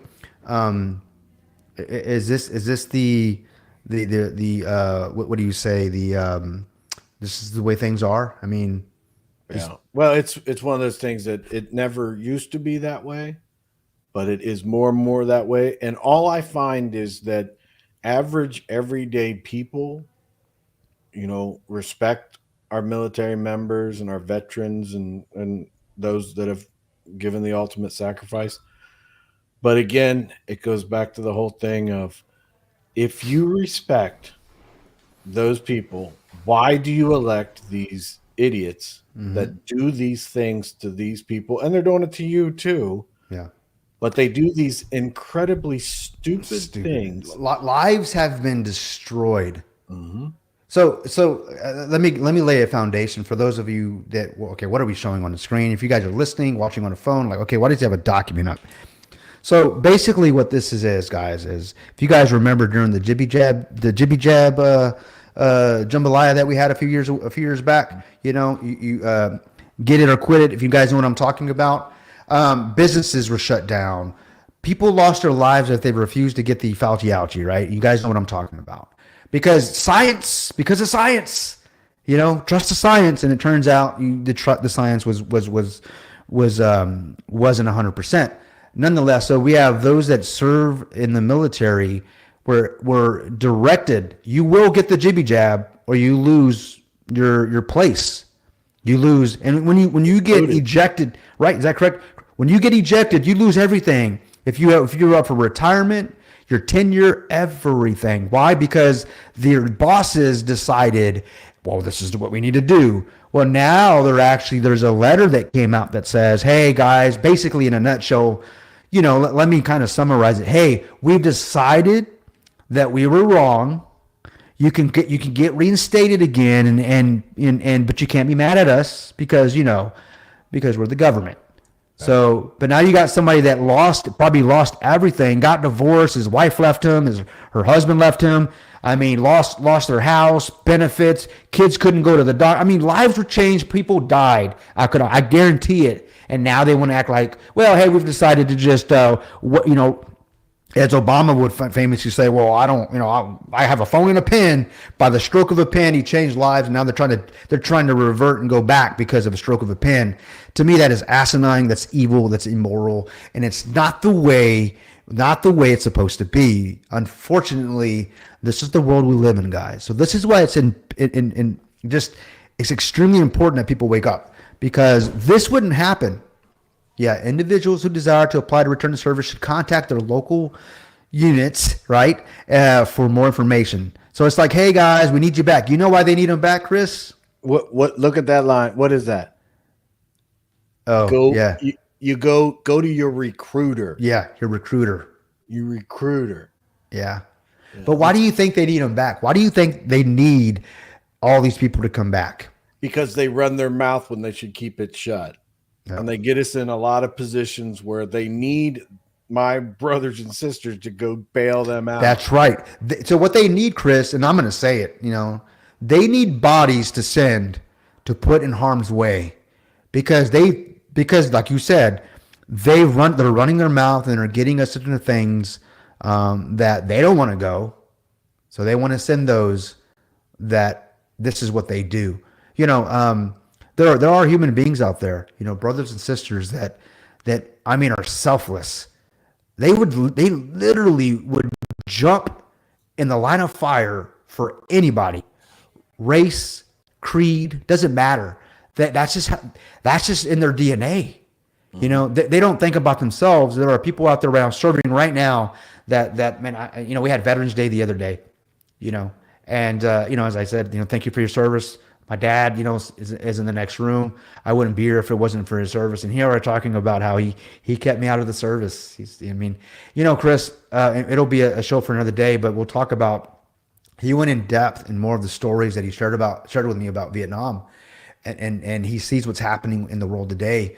And he just can't believe it. This isn't the America that I grew up in.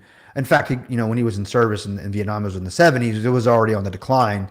I would, many will argue, but he's seeing an absolute, he's disgusted, but anyways, but there are those that are in service now that are, that they love the country, but, you can say, well, the Europeans or let's say in the Royal Army, they love their country too. Yes.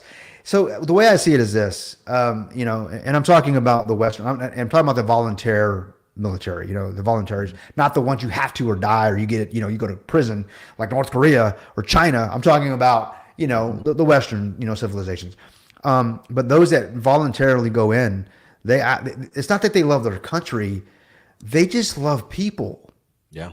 They love their families. They love their communities, and they want to say, what? There's a good saying is that, like, whenever you're down range, and, in a forward operating base, it's not the people in front of me that I hate.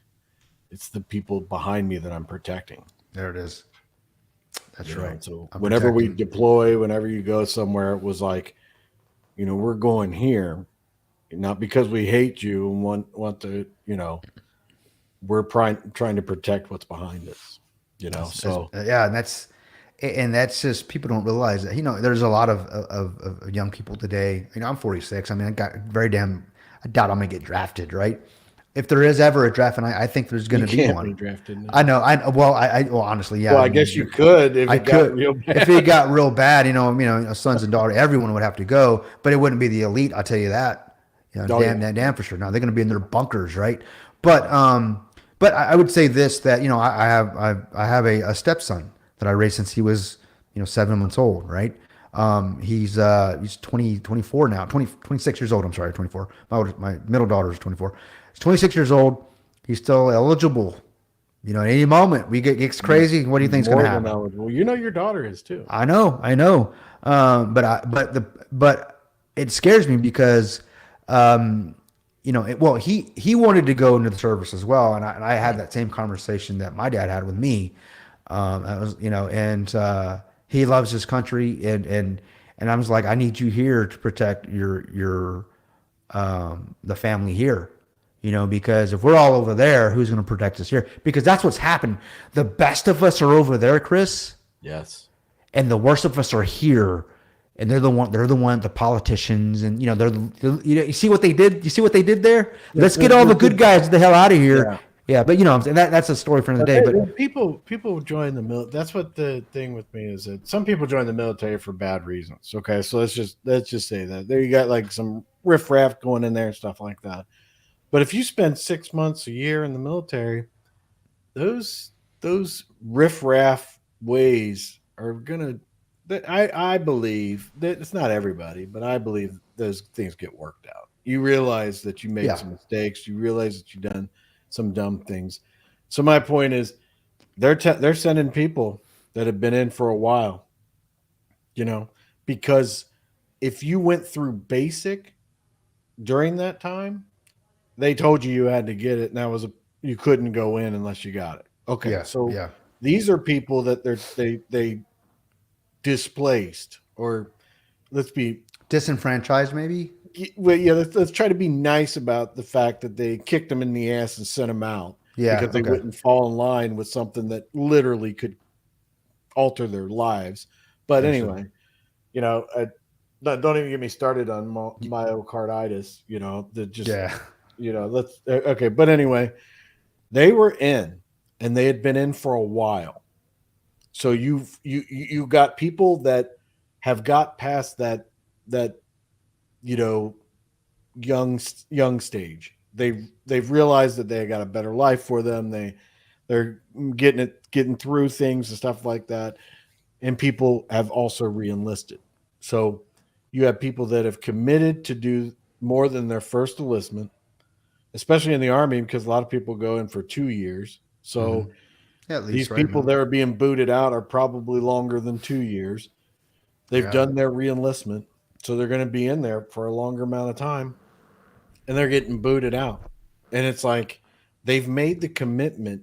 They've made the commitment to us, the American people, to our veterans, the memorial of people that have died, to our elected officials, to average everyday citizens. They've made that commitment, and the government, by proxy through the American people, have turned their back on them, and they sent them out. And then now they're getting letters saying that, oh, okay, you can go see your recruiter and we might let you back in. And they need them. That's disgusting, man. Yeah. To me, it's like, it's one of those things that's like, I get tired of seeing. I mean, and I don't know what it is. You got election interference. You got all these different things. But I just the cannot Russians are believe- trying to overthrow the next election. I mean, you're going to see that all in the news. But in space, on a space station, everybody's cool. I mean, because of science and stuff. But that's my thing. It's like you got all these different things going on. I just find it hard to believe that the majority of the American people, whether it was Biden, Trump, whatever, would actually agree with this. You agree that you take military people that have been in, not young ones, we're talking people, most of them have decided to make a career out of it. You accept the fact that the government pushed them out, and then now they're saying you can come back. Yeah. It to me, it's frustrating because of the fact that is this the way the American people really feel? No, People that go in the military are I don't think expendable. so. That you can just ruin their lives whatever way you feel. You can send them off to foreign lands. I think that it's the only. What's sad, Chris, is talking about me watching football today. Right, I was with the family.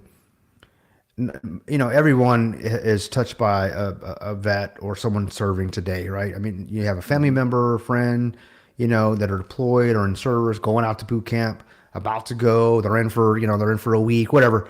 They're on leave or something. My point is, as Americans, if you haven't met someone in the military, then you're living under a rock at some point, right? So to your question, do you think the American people are okay with that? I think the American people don't know it's happening. In fact, the reason why is because on purpose, meaning you are actively looking for the information. Mm-hmm. You have those that are, then you have, unfortunately, because things are so people are just trying to survive, and they got 10 minutes to catch up on the news. And in the middle of watching some local news station, they're being bombarded with about 1,000 commercials, and the sky's falling. Yeah. So you know, and only those that, or if you try to go to cable news, I mean, CNN, Fox News, it ain't no different, man. I mean, how many times do you got to freaking buy gold? God dang it, man. I mean, everybody's selling gold apparently, you know, apparently it's, you know, buy gold. Trade the metals in the Forex market. Yeah, right. Exactly. You're going to make more money trading them than you're going to buy them unless you're the government. But anyways, but it's just, I think it's insulting to think that they assume people would be okay with this. You know, they'll do a poll of 1,000 people. Well, the Americans, you know, we did a poll and Americans say that, you know, nah, man, if they were to actually go to middle America, east, west, it doesn't even middle America. I mean, you hear that all the time, but I mean, if people actually have the information, I think they'd make a better decision. They would make a more informed decision, and most would be like, nah, that's not cool. I mean, that's not cool. Because and I mean, even I don't care what your politics is. I mean, and this, I would be complaining about this if whoever the president or party was in office right now. What has been done and what is being done now is like, it's wrong. It's unacceptable. You can't be doing this stuff to people. I mean, why would you? And then you turn around and you're like, you really think that people are going to be lining up to be involved in this? I mean, seriously. I mean, you tell people that they get kicked out and they can't come back or whatever, and then now you're telling them that they can. Why are you telling them now that you can? You just ruined their damn life. Well, let's take it one step further, Chris. Why not reinstate everybody that lost their job that worked for the government, not just the military? Well, post there's office, a news article about that. Corporations, my wife works for one of the healthcare systems, right? And she has many friends that have lost their jobs that or knows of friends because she's I'm not vaccinated, she's not vaccinated, just straight up full transparency. But she has to jump through red tape, hoops to keep her job. Okay. I'm not even going to tell you how much money it cost her monthly, okay, to keep her job. She has to follow certain rules because she's not vaccinated to keep her job. All right. Those that got vaccinated, they don't have to pay the extra few $100s a month. All right. Just to keep her job. Point being is, let's go ahead. If they're doing it for the soldiers, and the point I'm going to make is this. I think this is very relatable to every American because you have people know of someone that lost their job because they didn't get the jibby jab, right? And because the government mandated. So hey, I gotta let you go. Why not? They better reinstate all those jobs as well, or make them whole. Because I guarantee you. I ran across an article about that. I think that I'd have to double check it, but I thought I read that the New York State Supreme Court overruled that they could not fire people for not getting that shot, and they had to reinstate them and pay them back pay. I mean, I thought it was in New York, but I might be wrong. I hope so. But it's hard to get back, back pay. So what about those that lost their house? Is the mortgage company like, oh, we're going to give your house back? Sorry, it was a mistake. We're going to kick the people that we sold it to. When it went through probate or whatever, foreclosure. It's just, I remember in those days here, at least here in the Houston area, businesses shutting down, people losing their jobs, for what? For what? For nothing, for the flu. Come on, man. I mean, it's a conversation for another day, but, well, that's another thing too, that I just read a study about the fact that they put it out that doctors are having a hard time showing the difference between that and the flu. Yep.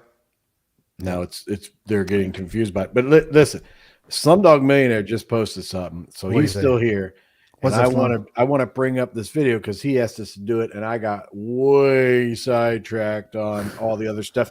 But one thing I will say, listen, if anybody listens to this and you hear any of this, double check with your politicians, whatever, what their position is on the military, on these people, these people, and check their record, if their voting record and things like that have anything, just double check, because a lot of people are getting hurt by this stuff.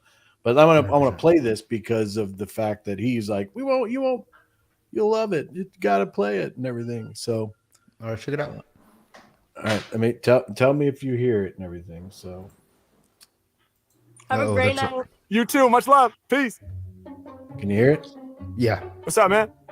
Hey, how are you? I'm good. How are you? I'm doing pretty good. Are you in a music studio? I am, yes.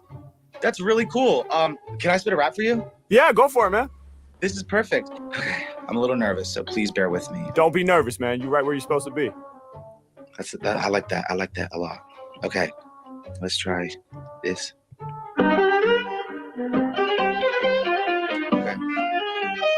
Okay. Yeah. So y'all finna get some energy. I got the remedy. You in the vicinity of the killer with artillery. Lowest figures whenever I get buck. Everybody's compatible with my auxiliary. So forget it matter when you hear about it. I'm too fast when I pass and I make a little gust. Hit a victim in the middle of the body with the rhythm and a blast. Yo, facing the dust. Hey, y'all. I don't mess with buddy. Woo. That's all I got so far. Hey, that was dope, Holy man. crap. You like that? Hell yeah, definitely. I like the melodies that you wove in and out, man. That was dope. What do you go by? LB. LB. All right, no doubt, man. I was a rapper back in high school. I'm just trying to bring it back out again. That's dope, man. That's dope. Well, Okay. I appreciate it, man. Thanks for sharing that with me. I'm actually on here rapping for people as well, man. Could I do a freestyle for you? Absolutely. That's what I was waiting for. Okay, dope. Amazing. So here's the thing, though. I'm going to improvise off the top of the dome. So can I get 3 of the most creative, challenging words you can think of? I have a whole list of these words, but I'm afraid if I click out of this, I'll accidentally click out. Oh, okay. Don't risk it then. What you got, man, off the top? Rambunctious. Rambunctious. Yep. Genuflect. What was it? Genuflect. No, that's a hard word. Genuflex? What is that? That's like flexing in January? Genuflect is when you bow before you get into a pew at church. Oh my God, genuflect? Am I saying it right? Okay, so we got rambunctious, genuflect, and opportunity. There you go, That's the word. opportunity. Opportunity. I like that. Okay, so we're going with rambunctious, genuflect, which is to bow before you pray in a church pew. And then last but not least, opportunity. I'm ready, man. Should we give this a shot? I can already tell this is gonna be awesome. Oh, man, thank you, bro. I love the energy. All right, let's get it. Here we go. Yeah. Hey, yeah. Hey, yeah. Yeah. Whatever rappers claim, I already done this. For me to rhyme off top is just some fun shit. I got the freestyle lyrics I can funk with. Go against the grain, my brain is rambunctious. H-Mac is the greatest, I'ma be regarded. Rambunctious vibes to get the party started. H-Mac came through with the remedy. I hop into the spot and start increasing your energy. I do this often. I be scary like a goblin. Soon as the beat drops in, your head starts nodding. Shout to my dude in the snapback, backwards in the blue tee, nodding aggressive to rap verses. I provide the one they idolize. And when I'm finished rhyming, dog, I might just slide. I got you smiling when I'm styling. Your head throwing back now. Hey, yo, I'm blowing people's minds with the rap style. Rambunctious, I'm like a Dodge Ram. When I ram into the industry, y'all know I be worth 100 grand every single time I slam. They knowin' who I am. I spit the verse, they yo, goddamn. But I shouldn't take the Lord's name up in vain. Cause I got to enter the church pew to speak my name. It's H-Mac, I'm in it, y'all know I'm out here slaying. Got all these other rappers praying. So you know they got the genuflect. I slam and wreck. It's H-Mac, I'm the one your man can't detect. I break it down for all of y'all, you know I send a verse through. Holy with the lyrics like you stand up in the church pew. Sweet Jesus, he's just dropping the freestyle. These is best believe this, y'all know I'm coming through to ease all the hunger, ease all the tension. He brought the thunder, he's who they mention. Lay y'all asunder, I never ever blunder. Y'all know I'm about to shine something like the sun, bruh. Turn me up higher, y'all know I make it pop like the ceiling fan behind you, bringing them to a dead stop. It's H-Mac, I make their head knock constantly. Like the fuse, then I drop it cause I be a bomb MC. And who was the illest right off at the top of the mental? I'm guessing they soon to see. Blessed and thankful just to have this opportunity. Throwing both of their hands up and they tell me that I'm one of the illest. Shout the legend LB. You're bringing back the name since high school. Every time I rhyme, you know I'm fly full. I duel with rappers like all the time, and they call the rhymes vicious. I eat up the track, it's so delicious, never fictitious. The way that I spit this, I make you smile and nod. When we gone illegal, you know that I brought the style, God. Doing it different, keep your distance, too persistent. Wanna be spitting off the top, and I got them tripping. Grab the mic and I'm steadily ripping. And when I rhyme off the top of the dome, you know I get hella free. Weaving words together like Muhammad did with the melody. He's bowing,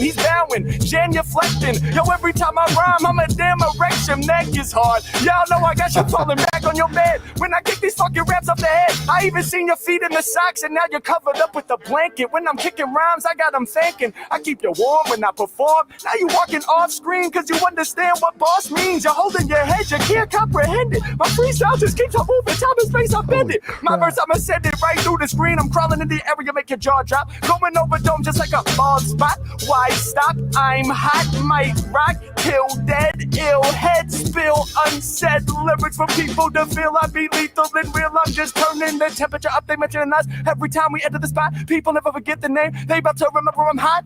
Lyrics popping out my dome like your hair pops out the hole in your hat. I'm controlling the raps, they told him he's fat. Thanks for showing me your talent, and thanks for giving me 3 words that are a challenge. You said I got a whole list, but if I try to go to my own list and lose Amigo, I'll be so pissed. Well, I'm glad we didn't take that risk. We still here, I can tell that it's about to be a ill year. Got you yelling live from the dwelling. I can kill it whether over tracks or rhyming acapella. Let's go.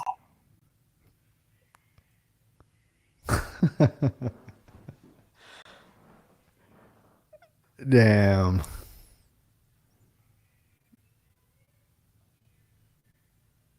That was crazy. That was sick, man. That was.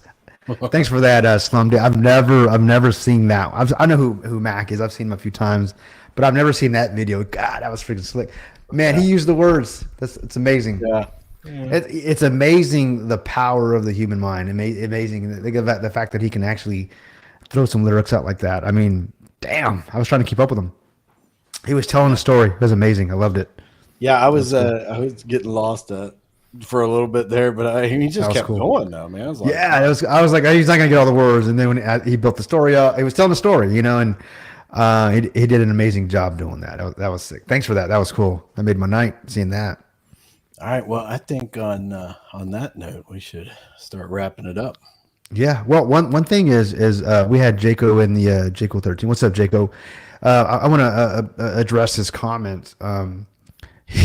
He called me the other day. He and I had talked, and he's like, he saw her live. He doesn't get a chance to catch us too often because he's working quite often, and he catches us after the fact in most cases.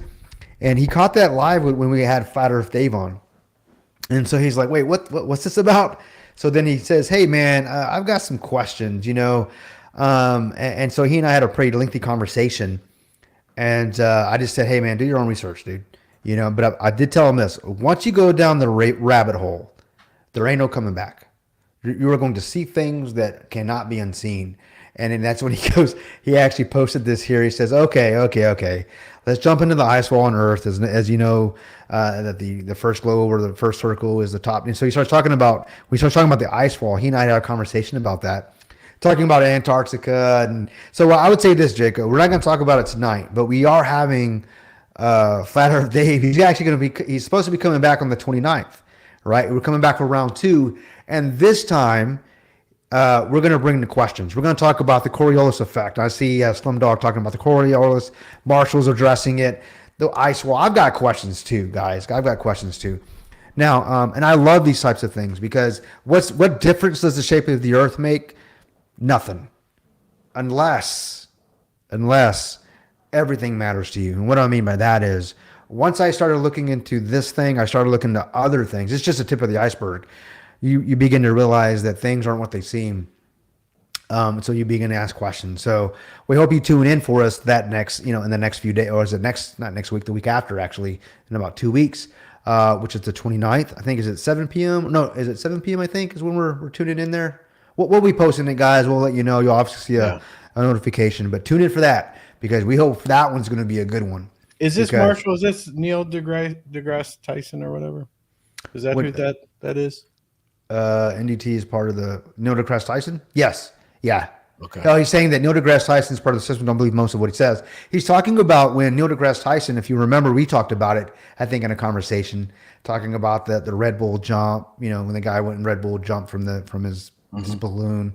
Neil deGrasse Tyson essentially is kind of the commercialized spokesman for NASA, makes millions. I'm not a big fan of his. I don't know. Yeah, I'm not a big fan of his either. I mean, I'm not a big fan of NASA, period. But But he's the guy that gets out and they put on TV. He's on all the networks, CNN, Fox News. I mean, he's supposedly the smartest guy in the world. But you know who Bill Maher is, right? Everybody knows who Bill Maher is.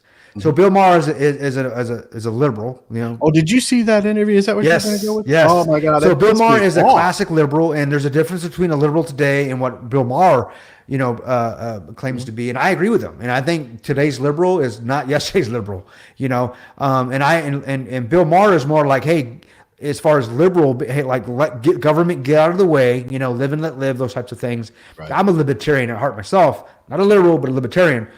Two different things. Nonetheless, there was a conversation between Bill Maher and Neil deGrasse Tyson. If you haven't seen it, go Google it, check it out. It's on the YouTubes. But they're talking about, I think, gender identity and all these things, all this stuff that they keep throwing at us. And I'm gonna tell you this: Bill Maher spanks his ass.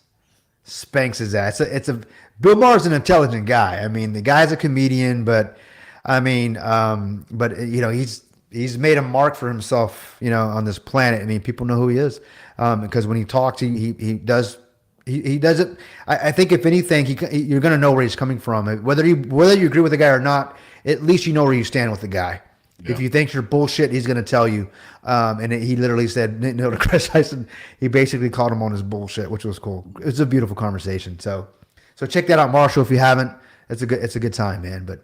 But other than that, man, I appreciate you bringing me on, Chris. Always a good time hanging out with you, man. I think we talked a little bit about everything, you know. It's always fun. Thanks to everybody for tuning in, and then we'll tune into this later.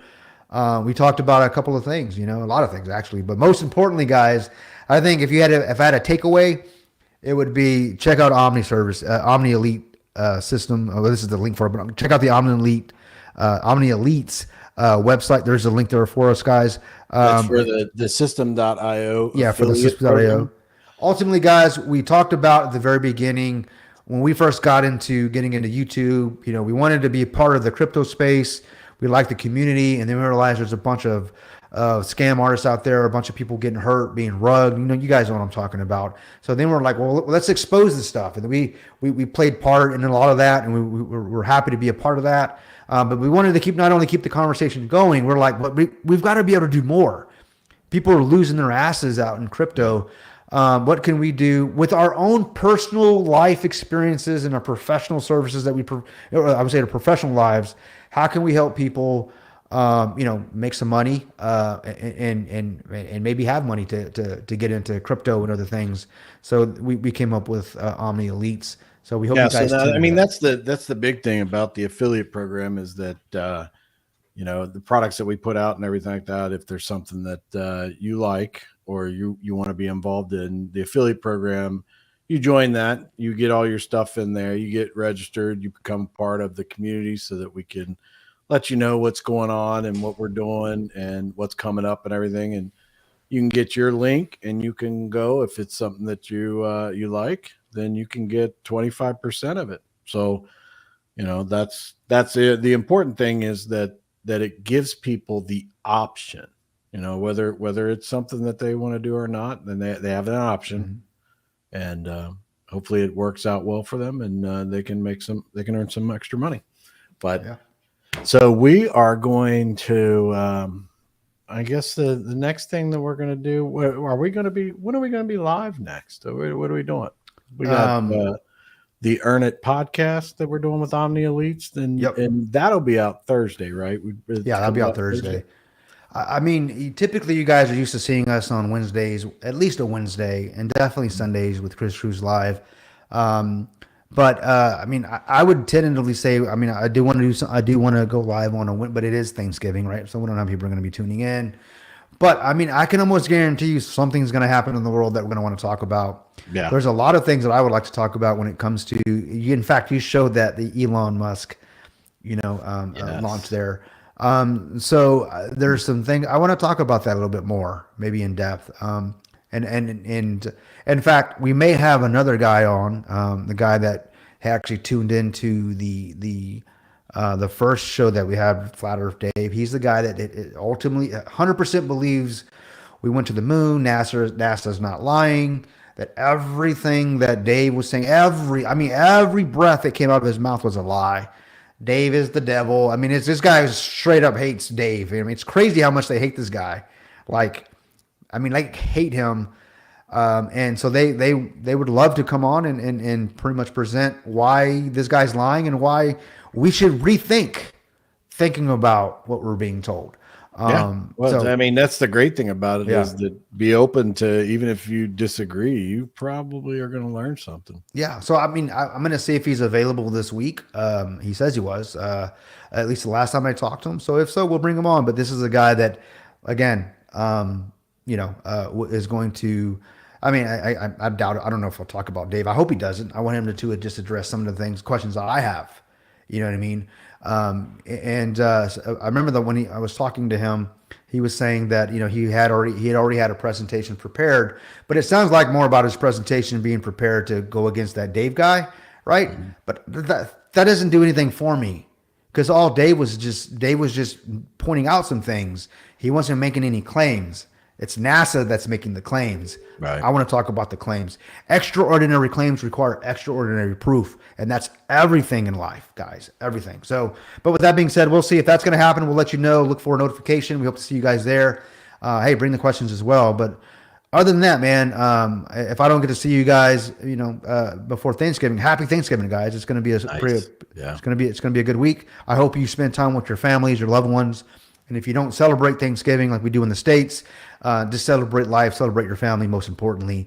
And I guess, if there's anything else, Chris, I think we can call it. What do you think? That's awesome. Well, happy Thanksgiving, everybody. Everybody be safe, and then give thanks for all the things that you do have. And we'll see you soon.